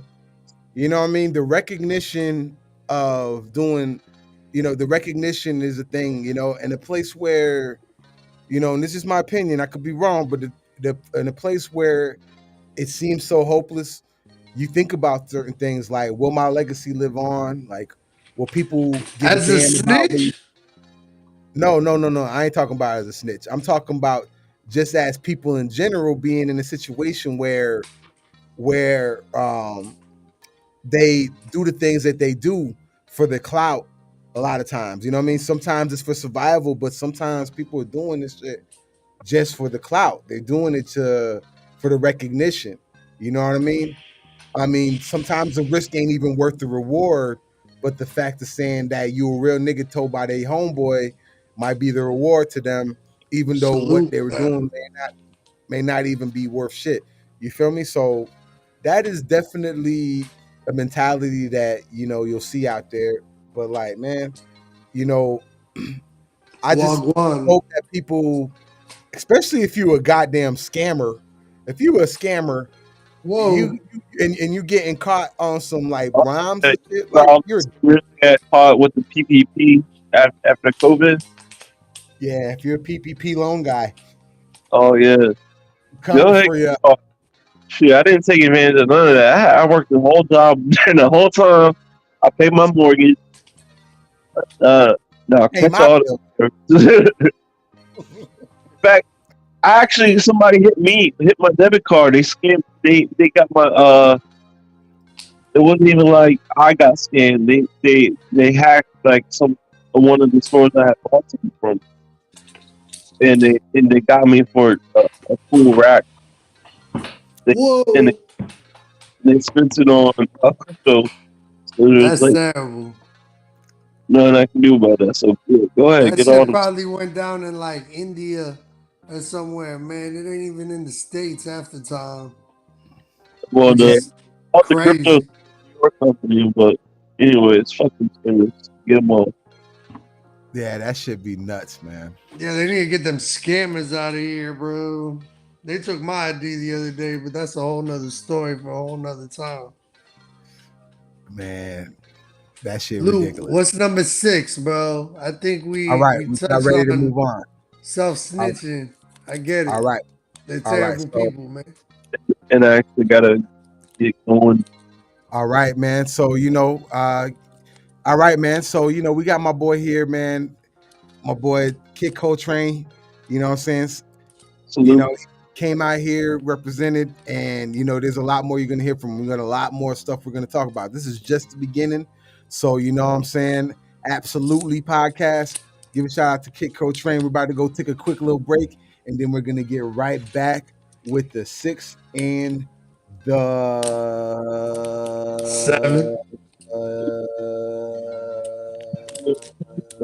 7. Yes, that's what I'm talking about. All right, y'all, take it easy, man. Here's another commercial break. More next time. You ready to express yourself in style? Introducing the LOOT Apparel and Music, the ultimate fusion of hip-hop and rock and roll cultures from around the world. Step into our world and discover a collection that speaks volumes, celebrating the music and fashion that moves us all. Whether you're a trendsetter or a rebel, the LOOT has got you covered. From bold graphic tees and dress shirts to sleek women's wear, we've got the perfect attire to amplify your individuality. Because at the LOOT, we believe in embracing the power of music. We unite the rhythms of hip-hop and rock, transcending borders and inspiring a global community of passionate souls. And here's the best part. Join our email list today and receive an exclusive 20% off your purchase, allowing you to rock the beat of your own drum without breaking the bank. So don't wait any longer. Dive into the Loot's extraordinary collection and unlock the harmonious blend of hip-hop and rock in your wardrobe. No matter what country around the world you're from, we've got you covered. The LOOT Apparel and Music, where fashion meets the rhythm of your soul. Join us today and march to the beat of your own drum. All right. So check this out, everybody. For this segment here, I'm gonna turn the music off a little bit, man. Take my glasses off for this, actually. So this next segment is dedicated to all the people that were involved in Hurricane Ian. And for those of you who don't know, Hurricane Ian is a tragedy that hit a lot of people during 2022. And there's been a lot of things that people don't know about it. And I'm going to give you guys a little bit of some insider information from somebody that was working as a first responder. And it's definitely a lot more than what we let on. So let's kind of get into that segment right here. So segment number 6 will be about Hurricane Ian, right? 1 year later. So here we go. Give me a second. Let me pull this up here.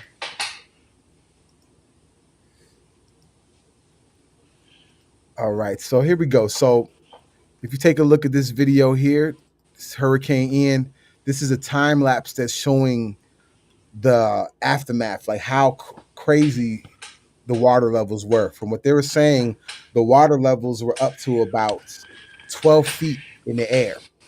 And this little time lapse right here is for a minute. It's going to show you how crazy it got.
We heard it as we were.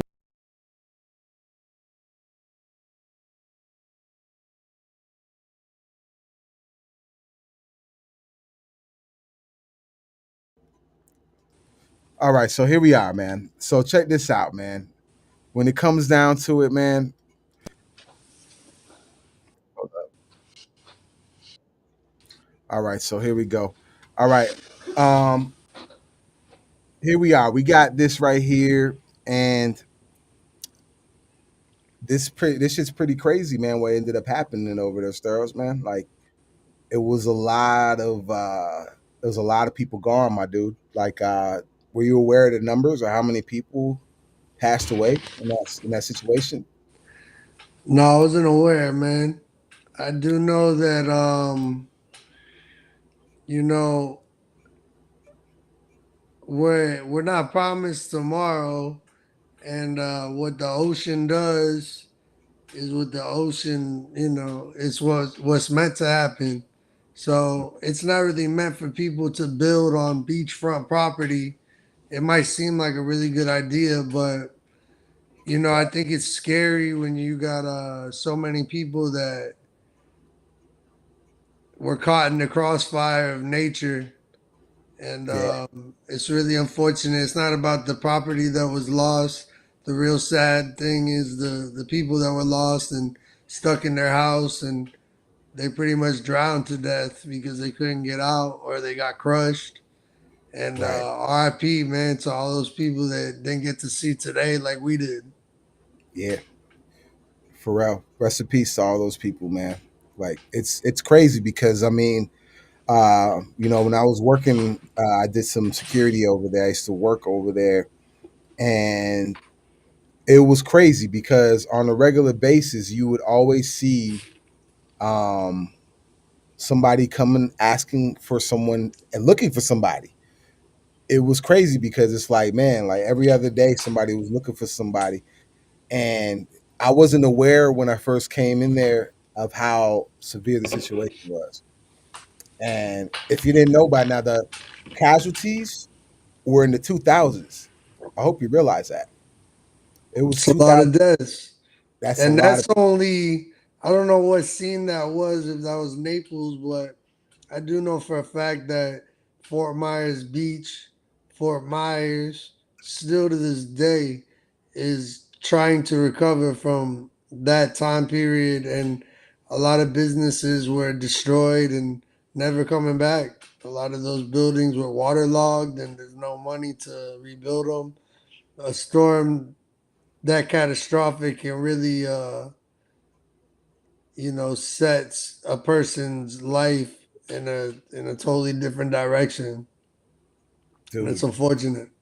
it's really unfortunate. Like, I've heard certain people kind of like talk down on it, like, oh, they rich and this and this and that. And I'm like, nah, man, you got to look at it like a human being, man. Like, nobody wants to deal with that. Like, nobody should have to deal with that, especially in that way. Like, I've heard some stories, man. There was a party, there was some people having a hurricane party, being Floridians and not giving a fuck about doing anything. And they ended up getting washed into the ocean, my boy. They were gone. Like, gone. You hear what I'm saying? Like that. And if you see how crazy it looks when you're just standing by the ocean and looking at that vast emptiness, you're like, dude, you're not standing a chance. 12 feet of water. You saw all that right there, right? Like the video, like 12 feet of water is a whole lot to deal with. And nobody had enough time. It was going to happen that way no matter what, because the hurricane was originally going, I believe, towards Tampa, and then it backed away and then came back like pulled a juke and came right back. So even if they were prepared or not or whatever, they were screwed, because even if they found out, they wouldn't have had enough time to get out there in time. So like it's a real What was tragedy. different about Hurricane Ian than with other hurricanes is that it sat on the coast and it whipped in place. So what that did was, instead of just like having rain and water, it created a tornado effect where the ocean water, that's why you saw so much water in Naples. We have a historic downtown Fifth Avenue and that whole thing, and we saw the video clip, it raised to the same level. So we've never really had a hurricane that just sat there by the coast like that and whipped up all this water. And no, nobody could have prepared for the damage that that hurricane did. Yeah. And I'm glad you said that when it comes to the water, because what did most of the damage was not so much the wind. It was really the storm surge that did most of the damage. And I, man, you respect a lot. It makes you respect water a whole lot more. I'll tell you that, because water don't fuck around. You know what I mean? It will knock your whole house and you to the ground. So like, it's one of those things that makes you kind of realize, like, yeah, might need a survival plan, because if shit like that happens, boy, I do not want to be asked out like how they were over there. They were asked out, and you know, can't help it. You know what I mean? They were stuck in an island pretty much, and once that thing gets to going, all you're gonna do is see a whole bunch of people trying to get out, and it's just gonna be a whole bunch of people stuck in that road trying to get out. Which, if you've seen, there's some other footage where you see some of the cars that were still in transit. You know what I mean?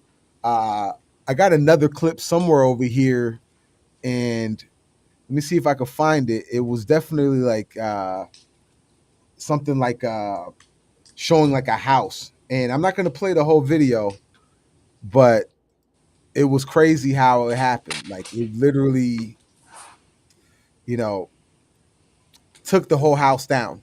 So here, let me give you a little bit more of a idea of how things look there. So I'm gonna play this video here, and we'll take a look at the ruins of this here. You know what I mean? All these things happen here. Look Yeah, at that's how Fort crazy. Myers Beach.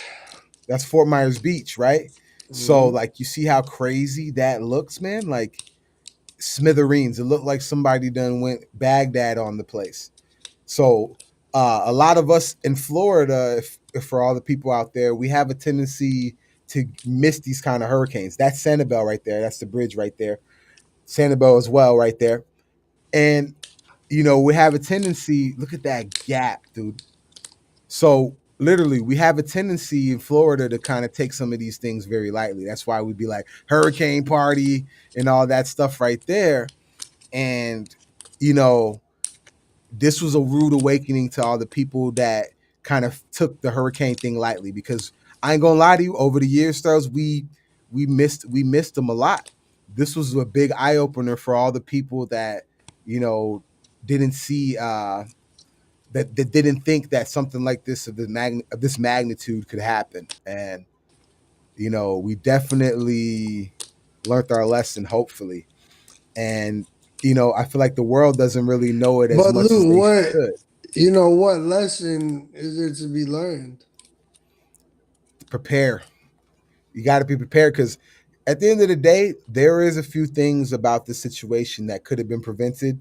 You know, um, the Weather Channel kind of dropped the ball on it. When it happened, they kind of gave them the information a little bit late. You know what I mean? Which maybe at the end of the day, they didn't know about it. The actual whatchamacallit, the weather people or whatever, the Weather Channel or whatever, they did not know about it at the time. But it's just one of those things, man, because people talk all this stuff about, like, say, like zombie apocalypse and all that, this and that. And I'm like, man, forget the zombie apocalypse, bro. It could be just a little hiccup like this hurricane. And when it happens, it's not just a hurricane you got to worry about. You got to worry about all these people, because if you were trying to survive before the hurricane, then when the hurricane comes around, you're going to be on twice as much survival mode. So all the savagery comes out. This is another thing I haven't told you about. Same thing on Fort Myers Beach. Another thing that people don't know about. A little after after that hurricane happened, there were tons of shootouts that happened in Fort Myers Beach out there. So this is the nice part of town brought to mayhem instantly. So, like, the security team that I was working with before I got there, they were getting in shootouts, having fights with like AR-15s with people that are over here trying to rob stuff. From what I heard, some of the people were coming over on boats from Miami to come rob stuff from those houses. So this was in the span of 2 days, my dude. You know what I mean? A lot of people don't notice, but like, yeah, in the span of 2 days, people were coming out there hitting licks on these houses, as we call it down here in the South. And they were literally, definitely, it became a real crazy issue. And mind you, what is Fort Myers Beach, Sterls? The rich part of town. You get what I mean? So you think those guys would have had a padded blanket when that happened, but it didn't turn out that way. And it went from being the most safest place to the most craziest place. You know what I'm saying? The Wi-Fi gone, all that stuff. So, like, it's nothing to get so crazy about, but it's also something that makes you respect that doomsday prepper guy a lot more. So that's my sentiment when it comes down to that. And for those of you out there, you can look into it a little bit more about what happened with Fort Myers Beach. But we're about to get to our last little segment here. I'm going to take one more quick commercial, and then we're going to get right back to it, man. All right, man. Let's go. Let's do it.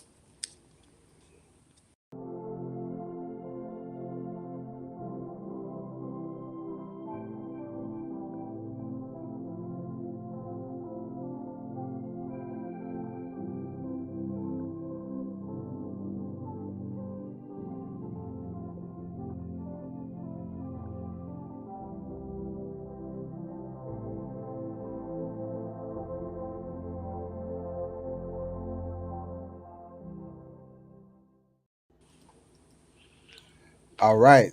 So here we are. We have come to the back of the 7. We're going to end it to the rest of the night. And we're going to put the music back on so we get this thing popping. Let's go. Let's go. So here we are, man. We're back at the end of the 7.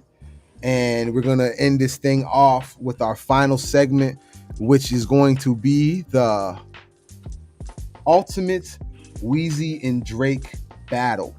So we're going to see the show off, and we're going to go pound for pound on who do we think is the GOAT when it comes to this. And this is a battle that I probably may have to bring back and see how people feel about. But, you know, it's definitely a list right here to give us an idea of what we're looking at. So give me a moment and we'll get right to it. So if you're looking at it right here, we have, brought by DJ Booth, we have Drake versus Lil Wayne, an absurdly detailed investigation. So I'm going to read this right here. It says, Drake and Lil Wayne are currently on their aptly named Drake vs. Lil Wayne tour. This has obviously had to be some years back. And while the general hip-hop populace may not view the tour as a historical moment because, you know, this and this and this, it is kind of a big deal. We're talking about well over 20 number one hitting songs hitting the stage every night, many of them with each other. So now that the planets have aligned and we got the perfect chance to cross absurdly detailed comparison of Lil Wayne and Drake of our bucket list, we're going to seize the day, carpe diem or whatnot. But enough chatter. Let's get to the important stuff, like who would win in a fight. So let's turn things over for the specifics. All right, so real name, Dwayne Michael Carter versus Aubrey Graham. Considering hip hop has a long line of Carters, we got to give this to Lil Wayne. Also, Aubrey Graham sounds like a counselor at the YMCA at summer camp. So at this particular point, Weezy got this one right here, right? You know what I mean? So what's your take on this, Sterls? What's the harder name, Aubrey or Dwayne?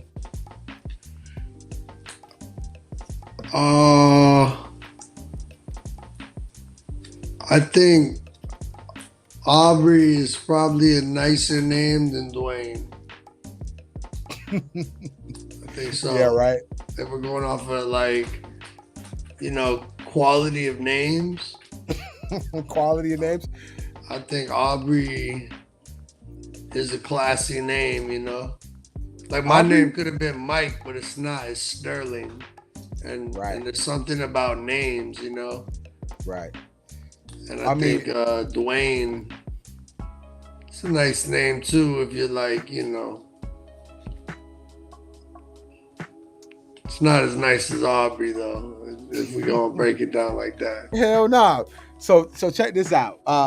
So a name like Aubrey to me sounds like a college girl's name that wears like a fucking knit sweater or something. Aubrey. You know what I mean? But like, obviously they've came on to have different monikers and different names. So like, you know, that's that. But let's get to the real shit though, man. You know what I'm saying? I don't even care for that right now. So at the end of the day, we have this right here, right? Let's do That this. wasn't much of a debate, bro. Oh, no, we going on to the next part. Let's get to the real shit, though. Let's get to the music here. Let's see here. God damn it. There we go. All right, so we got... There we go. All right, so breakthrough appearance. Between the breakthrough appearance, we got Go DJ versus Best I Ever Had. So I'm not even going to read this dude's quote. Between the two songs, Go DJ versus Best I Ever Had, do you think, what song do you think would win in that particular point? I think Drake transcends the Caucasian college kids, honestly, in the debate, I just think Drake is a bigger artist, regardless if Weezy put him on. I think Drake is more marketable. I think he's an easier palette to consume. I mean, we all in the South, especially, like Lil Wayne and Cash Money, and we like that. But if you really study hip hop, New York wasn't messing with the South. The West Coast wasn't messing with the South. Andre 3000, they had to go up there in the Source Awards and be like, hey, y'all, you know, we representing for the South, him and Big Boy. So, I mean, Drake, he kind of started out the gate with a more global audience than Lil Wayne did. We like him. True. He started as an international artist right off the gate just because Out the gate, Canada. Bro. Canada wants to be America so bad that Canadians and Americans, we do the same things, but they get bigger pull in other places like France. I feel that. You know what I'm saying? Best I ever had versus Go DJ. I'm going to pick Go DJ because of the bar. I love Go DJ. Cause like Lil Wayne killed that shit, my boy. He killed that. Like hottest under the sun. You know what I'm saying? Like possibly Wayne's best album. But Drake said head tied. What did he say, man? Head tied, chilling with no makeup on. That's when you the prettiest. I hope that you don't take it wrong. Like that shit was hard, bro. Yeah, man. Don't get me wrong. The reason why Drake was on my radar to begin with, because he was like the only rapper that was not getting killed by Lil Wayne at the time. You know what I mean? Like everybody was getting murked by Wayne at the time. And I'm like, who is this dude holding his own against Wayne? They didn't want Drake to succeed, bro. Hip hop's toxicity and toxic like street lifestyle. They didn't want what was his name, bro, in Degrassi when he was in a wheelchair. Oh, they didn't want little Jimmy to do it? They didn't want him to like break through, and he broke through so hard, bro. Drake's the GOAT, man. Yeah, man. You know what I'm saying? He's the best. Like, there's good qualities about both of them, because like when it comes to like Lil Wayne, the guy's a freaking animal when it comes to punchlines, when it comes to these bars, when it comes to getting on guest features. Now, the thing when it comes to Drake, I feel like Drake has the song structure thing going on. The fact that he could sing, he has that part going on for him. There's a lot of different elements with Drake that are going on, and you know, it gives a little bit of an upper hand. I'm not even gonna lie. I mean, Lil Wayne has like so many songs, like the Carter 2, the Carter 1, 500 Degrees. No, that was that Wayne? Or was that Juvenile, 500 Degrees? No, that was 400 Degrees for Juvenile. 400 Degrees for Juvenile, but 500 Degrees was what Wayne made. There you go. Lil Wayne made, bro, I don't even like, not that I don't like the who's the GOAT conversations. It's just, it takes away from like the greatness. You know, you trying to put one person above another one to say he's better, so he's more valuable. But like, I like Linkin Park the same way I love Rage Against the Machine. And it's, I was trying to tell my friend John today, shout outs to John D, that I feel like hip hop's competition and the comedic competition, and I feel like competition could be sharpen your sword, but at the same time you destroy. So, you know, you don't have to destroy an art form to add to it. That's redundant. Right. And I feel like hip hop does that a lot, where we want to say, you know, the Locks, like the Locks versus Dipset. They're both good groups. Don't even. I know, but Jadakiss spanked everybody though. Yeah, but don't mean that Cam ain't no. it. Hell no. Bro, we love Cam, bro. And it's crazy because cats in the South, we love Cam, bro. Don't get me wrong, we love Cam. Killer come, yeah. Like we fuck with Cam. It's just, I guess they came on more aggressive. Like it was like aggression versus swag or something. No, it's just Jadakiss is so tight. He's airtight with his showmanship that's a lot of words to memorize and be able to freestyle and just crush it. And he won in the showmanship. Yeah, more than anything. Stole the show. Did you see the Jeezy and whatchamacallit? Gucci Mane. Jeezy and Gucci Mane? That was pretty good. A weird one. It was a weird one. They were taking shots at each other. I was actually reading the Young Jeezy book, and that's where the book ended. It ended at the book ended at that concert. You know what I mean? And he was saying he was like trying, like Young Jeezy was saying, like he was trying to, because Jeezy's grown a lot over the years, and he's on. He's lucky he didn't get his ass killed. Yeah, he's still. Somebody died over it. Bro, he had a lot of things he went with, but he grew up. You know what I mean? And it shows in his music. His new album, God, what was it like? I might forget, but I don't forget. That album is actually really freaking good, but it's a developed version of Jeezy. And check it out. Yeah, it's really dope. It's the a best double album. Jeezy there's ever been was Snowman Jeezy. Oh, you already know. That's the classics right there. Jeezy, we go. Man. Yeah, we're gonna do. I'm glad you said that because we're gonna do a Godfather's a Trap episode. So that's something to think about right there. Who really made the trap? Yeah, who is the Godfather of the trap? We might even go into the producers too. So stay locked in with us. I mean, if you want to get real controversial on that episode, the Godfather of Trap is the CIA. They created the drug trade. Damn, dog, they are the Godfathers of Trap, bro. They created them and Frank Lucas, bro, for people to fail. Damn, boy. Something to think about. My phone is tapped, so was the living room. Bitch, everybody's phone is tapped nowadays, god damn it. They tap in their own phone. Yeah, boy, they tap in their own phone and they give you snitching.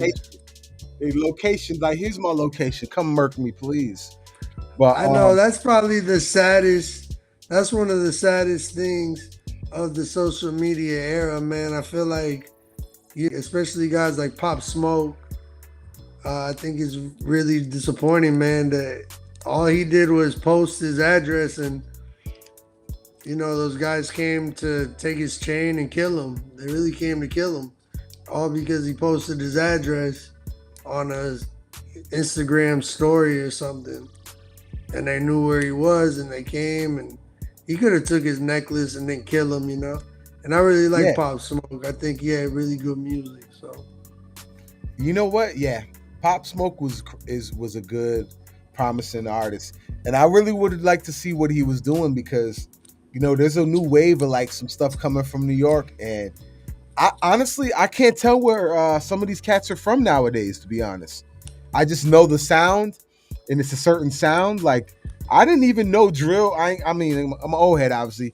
I didn't even know drill was a Chicago thing. You feel me? Because it sounded like How you didn't know?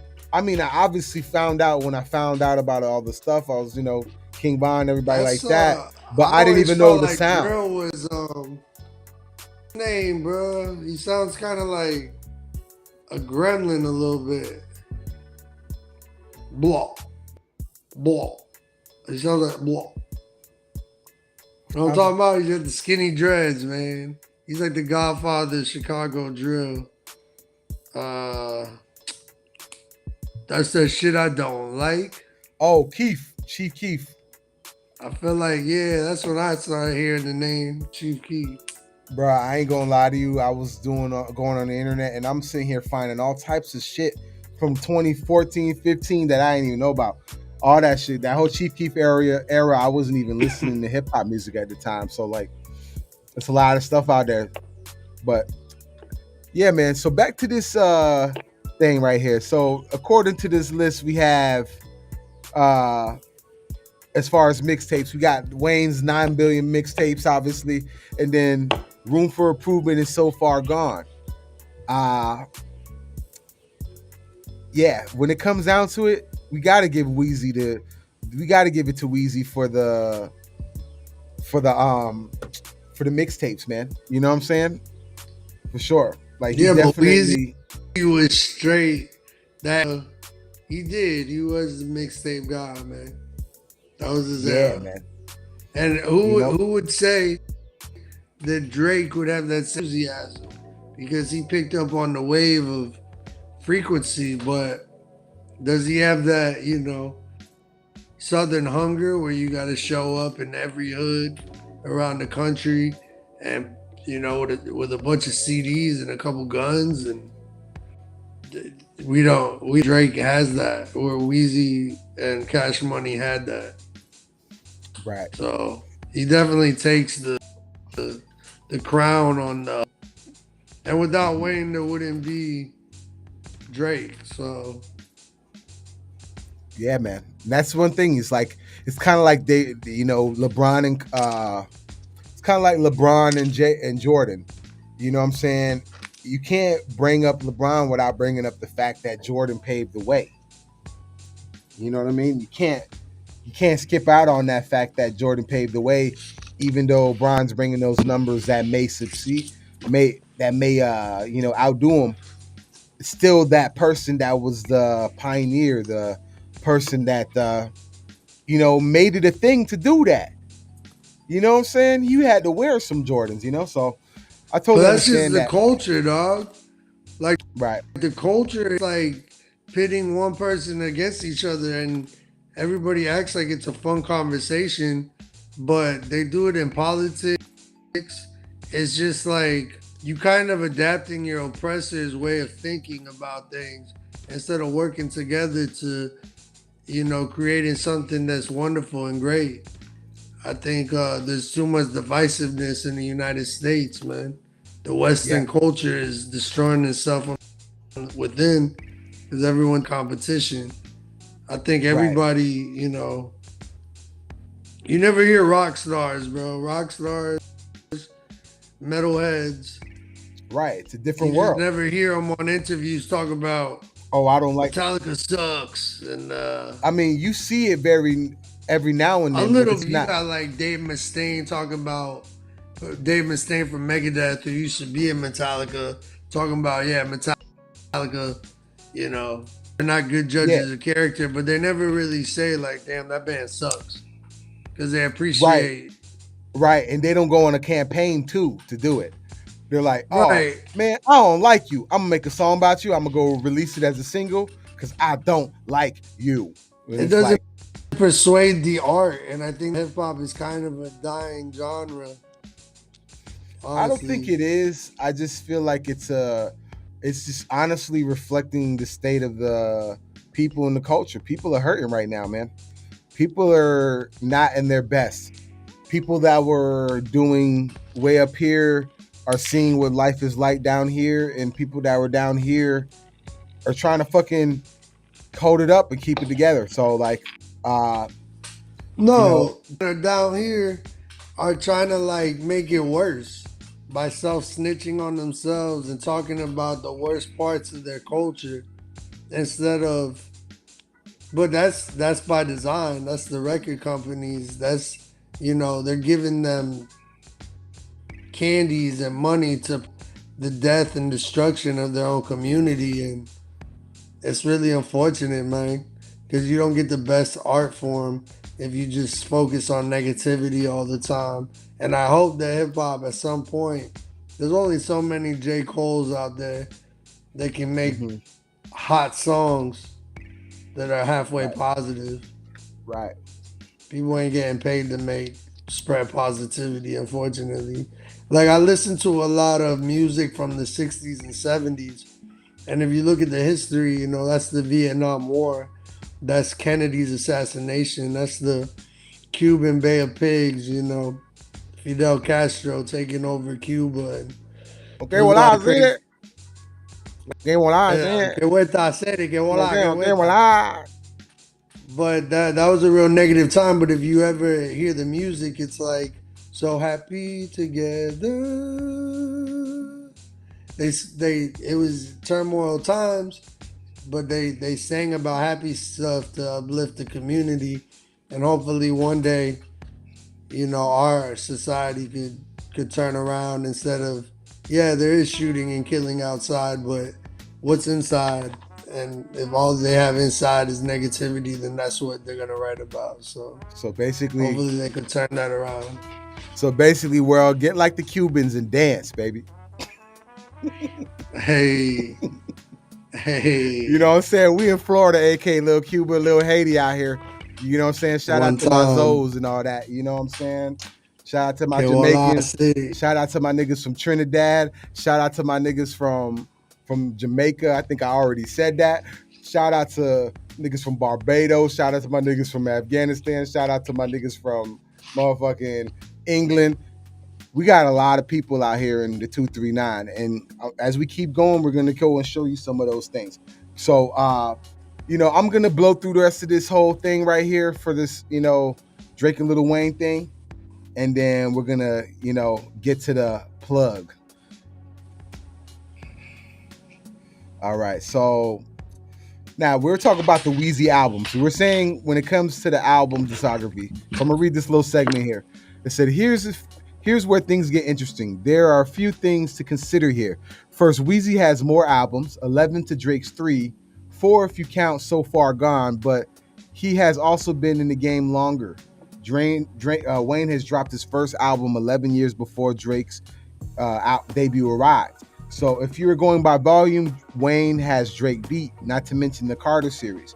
But if you level the playing field, I actually think Drake beats Wayne, or best Wayne. Hear me out. With 2.6 million copies sold, Drake's sophomore album, Take Care, is his best-selling to date. It took Lil Wayne 5 albums to outsell Take Care. The Carter 3 sold 3.6. Aside from the Carter 3, none of Weezy's 10 other albums have outsold Drake's second major effort. Plus, Drake got in there just 2 albums as opposed to Lil Wayne, who took 5 and a shit ton of mixtapes to break the 2 million mark. Then you factor the success of Nothing Was the Same and Thank Me Later selling each 1.5 million in the US. And I think you have to give the edge to Drake, especially considering that Drake came up in an era when album sales were in severe decline. Even though he has less than half the albums, he's got Wayne's numbers. That's crazy. And I think that you can argue that Drake's album outputs have been far more consistent quality. Whoa. That's a good take right there. So they're saying Drizzy got that one right there. What's your take on that, man? I mean, think about what Drake was, or what Lil Wayne was probably producing on, whether it was Fruity Loops or whatever audio quality they had at the time, versus what Drake is. Nah, Drake. They didn't have Fruity Loops back when Wayne was around. Like when Wayne. That's what I'm saying, younger. though. Like, Lil Wayne had a works more limited palette than what Drake is able to accomplish. And let's not forget, this is a big thing, bro. I don't want to sound too much like Kanye, but Lil Wayne is from Louisiana. Lil Wayne's from the projects. They had to scrape up what they had to do. Like, what they had was less resources. Drake had a lot more resources at his disposal because of his culture that he comes from. True. And this Disney Channel. He a Disney kid. And he had more opportunities. So when Wayne was 8 years old or 13 or whenever we seen him first, like, that's what they were working with. Now, and Drake, he had Disney money, right? At the same time, but, if you're gonna compare apples, right, to apples, right, that's a factor. But Disney money does not necessarily always equate to people feeling you. Drake got people to actually feel him. Like Drake ain't the first Disney rapper out there. You know what I mean? You think Drake got people to feel him, or do you think that he was highly marketable by the corporations that ultimately probably control him because he's not Yeah. See, the thing about it he's though not is that independent artist. So he was put in front of us. So we got used to his face and his sound, and then they molded everyone like, hey, could you sound a little more like this guy? And now they're like, you know, there's a little bit of brainwashing from the record companies to make us feel like the Drake makes the best music. Even when you listen to his new album, it'd be 15 or 20 songs of the same frequency, same content, but we're all supposed to eat it up because we're a bunch of dumbasses, right? He ain't the greatest. He makes good music, but no, he makes good music. Now it ain't that. What I'm getting at though is the fact that I've seen other rappers that have had the backing that Drake has had, but still did not get the support, or they did not put it out good. They didn't get. They put the music out because there's a lot of people that put music out and don't get. Say like somebody like Orlando Brown or some shit. He's a Disney Channel cat. You know what I mean? Brown. Yeah, he tried to rap. Nick Cannon, the Nickelodeon cat, he tried to rap. He had the money to do it, but nobody feeling his shit like that. No disrespect Drake to the got man, the but Riz. Drake's right, got but he so actually, much Riz. but he actually had a little bit of the actual talent. Now, whether people, you know, the ghostwriting debate's a whole nother thing, but the fact of him actually having the talent, that is you know what I true, mean? but I mean, now to both artists' defense, both artists have been accused of ghostwriters. You know what I mean? By Gilly. Gilly said Wayne, he wrote Quarter One for Wayne. You know, we obviously know what happened with the Meek Mill and Drake situation.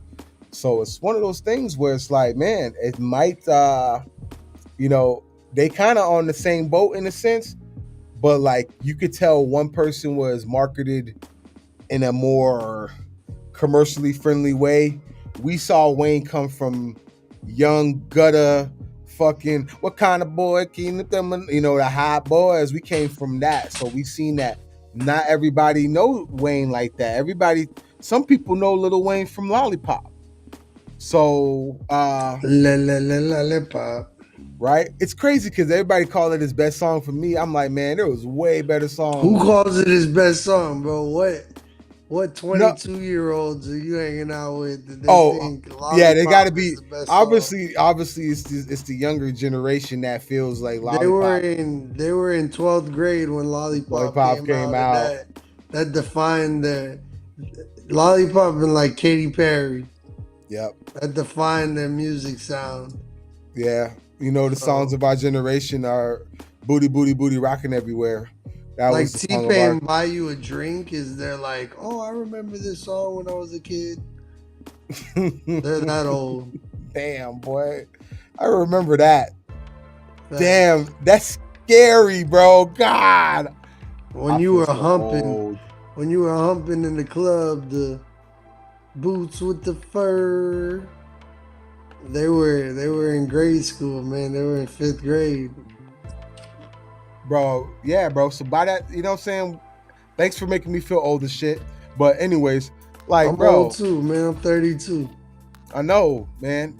So I'm like when these seasoned. songs, when Boots with the Fur, if Boots with the Fur is an old school joint of the day, it makes me wonder what great I used to hate masterpiece. that song, bro. They used to play that on 105.5 The Beat like all the time, bro. I hated that song. It was not my favorite.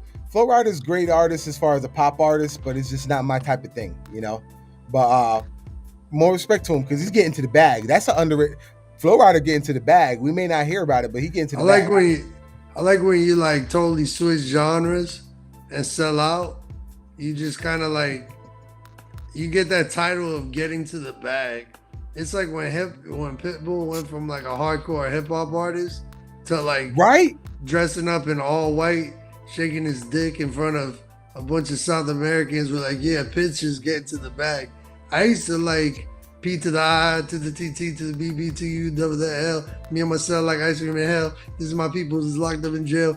I'm gonna succeed. I'm never gonna fail. 506 SWAT. I'll die for my motherfucking clique. For my clique. Now he's like shaking like a Polaroid picture with his dick in the air, bro. He's a sellout, but you know what? Sell out, man. Sell out all day. Hey, that's neither here nor there. I ain't, You gotta sell out. Sell out's not a bad word, man. If you have all these things in your house and you put it on Facebook Marketplace, you would want to sell out too, man. It's about elevating yourself and pushing positivity, man. I was just on Facebook Marketplace. I just got this damn chair. Shout out to, if you're watching the podcast right now, shout out to Homeboy. You know what I'm saying? He got his own podcast. I wish I had the car. But shout out to Homeboy Podcast. You know what I'm saying? Thank you for this chair. This beautiful gaming chair.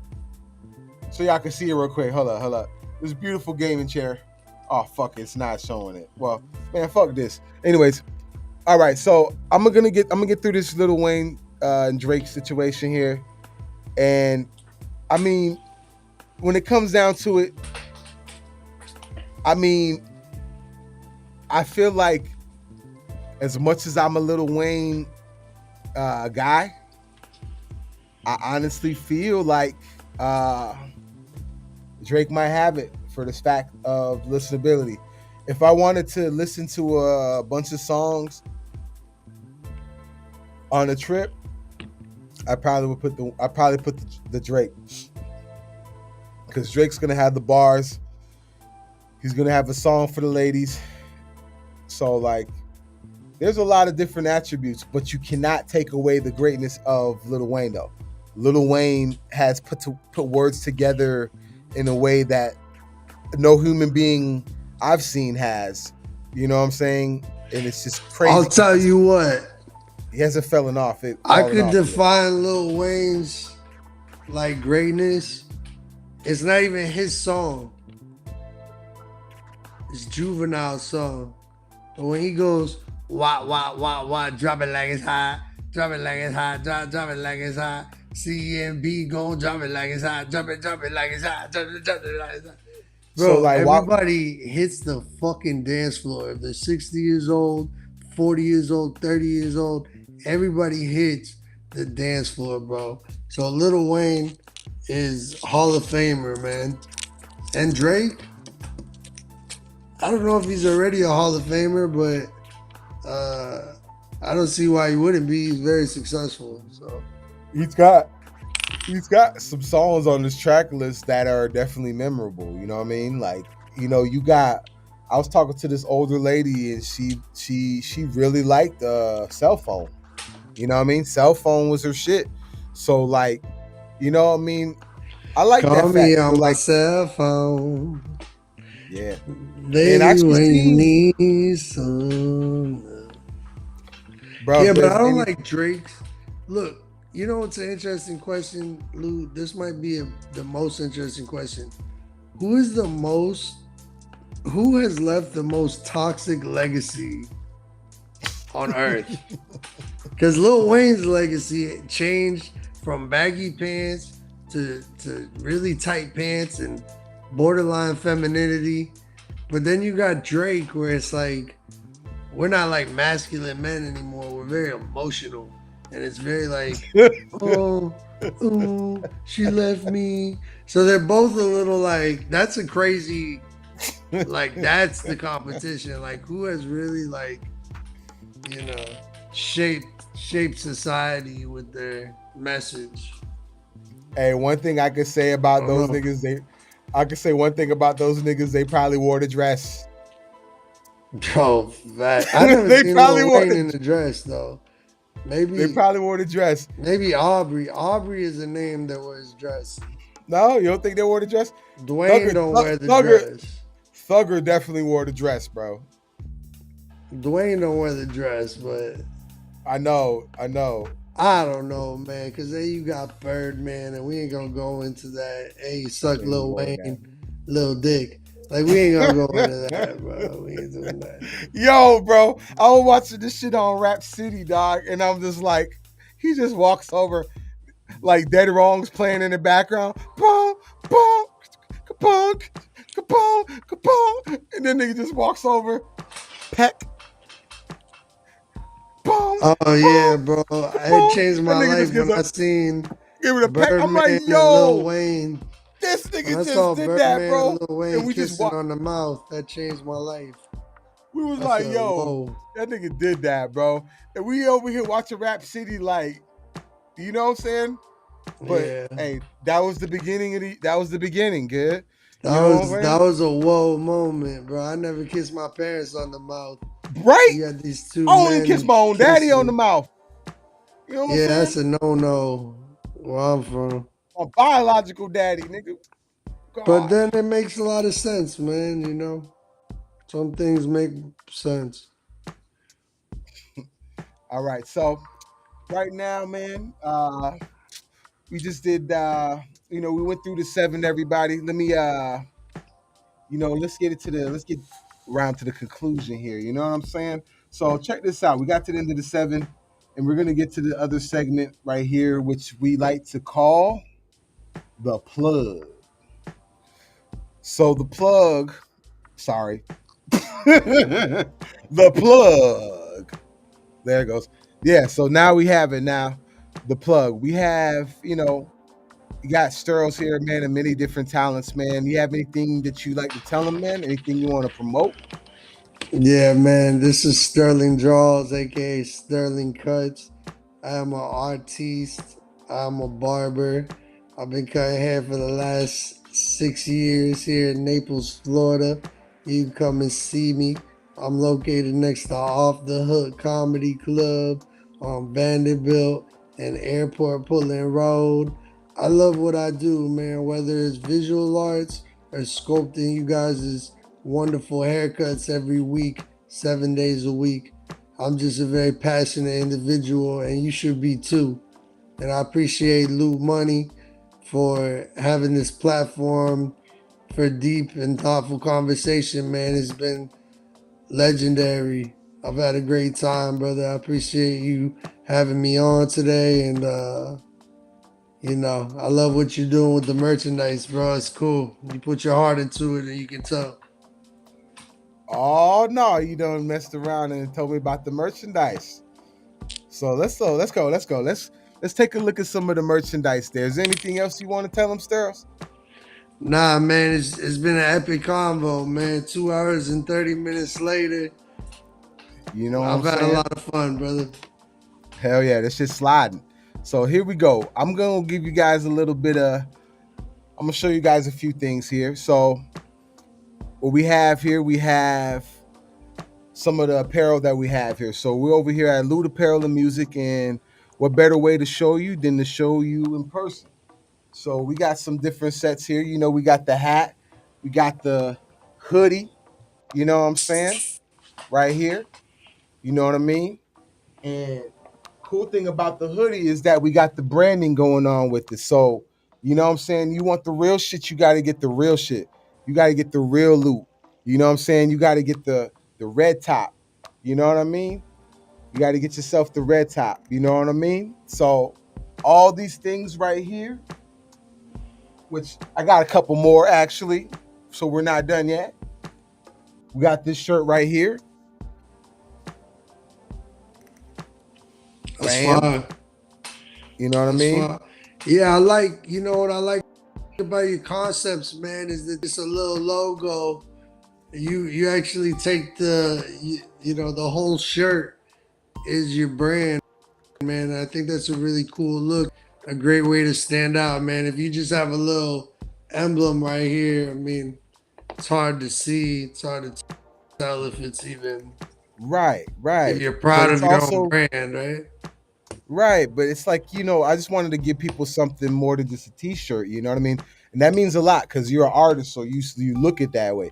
You know what I'm saying? And for all these t-shirts, we have them all branded here. You Yeah, know what it's I mean? hard. You got the Loot logo on it and everything, so it's official, you know what I mean?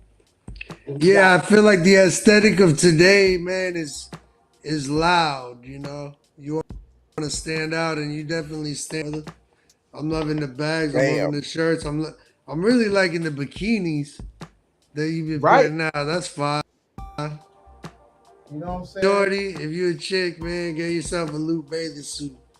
Those things are Bam, we got hard. the shoes. we got the shoes. We got the Loot shoes. You know what I'm saying? That's crazy, my man. You put mad money into your merch. This thing right here. To the beat of your own Gene drum. Simmons of my man. You got Right? a lot of merch. Gene Simmons, man. I'm gonna make caskets too, bitch. Hold up. So here we go. Gene Got had a the lot bag. of products, and look at you, man. You got a whole backpack and everything. You know what I mean? So, you know, for everybody that's interested, man, all these things are available for you at thelootbrand.com. So, you know, if you hit this QR code off to the side here, take a look at it whenever you're ready. And if you sign up for our email list, you'll get 20% off in your next purchase. And we take Apple Pay, we take Shop Pay, we take all these different things. So whenever you're ready, man, you know, get used to us, man. It's the Loot brand. You know what I mean? We came out here to come do our thing. We came to win out here. You know what I mean? So I'm gonna plug a few more things right here. Like I mentioned before, we got the single Simon Said, which is out right now on all platforms. You know what I mean? So check us out, bro. And you know, just find us over at lootbrand.com. What came first? The chicken or the egg? Right. I've heard Simon sometimes. Right. So we're all set right here. And so good. So Sterls, you got anything to tell them before we get up out of here, man? Nah, man, get yourself some Loot Money Apparel. Thanks for having me, brother. I'll catch y'all on the flip side. All right, man. Peace. So check out the Meticulous Barber. You know what I'm saying? You can find him out here in the 239. And if you don't know what the 239 is, man, if you don't know what the 239 is, man, you better get used to us. You know what I'm saying? We coming. We got so many movements coming on. Shout out to the GCL movement. Shout out to my homies out here. Shout out to my boy Ward. Shout out to the Riot Squad. Shout out to my boy Bricks. Shout out to my boy Problem, aka Jay the Sneaker Guy. Shout out to my boy Champ. Shout out to my boy Stretch. We doing it right here. 239. I'm gonna give all the shout outs that I gotta give out right now. Shout out to my boy Joey. He a little funny style, but you know what I'm saying? What's up, Joey? You know what I'm saying? You know, we gave a shout out to my boy John over in Cali. Give a shout out to all my people out here, man. So 239, we have like everybody from all over the world that congregated from here. I'm congregated over to here. So like, you know, it's a very versatile place, and I've met so many people, and I'm so honored to be a part of something that's really going on out here in the 239. And Southwest Florida will eventually have its time where we put ourselves on the map. And for all of those out there, man, you know, this is the Absolutely podcast. You know what I mean? Where nothing is absolute. You know what I mean? So once again, I want to lock it in and tell y'all one more time to have a good rest of your night. And 2024 is going to be a blast. Y'all take it easy out here. 239, let's go.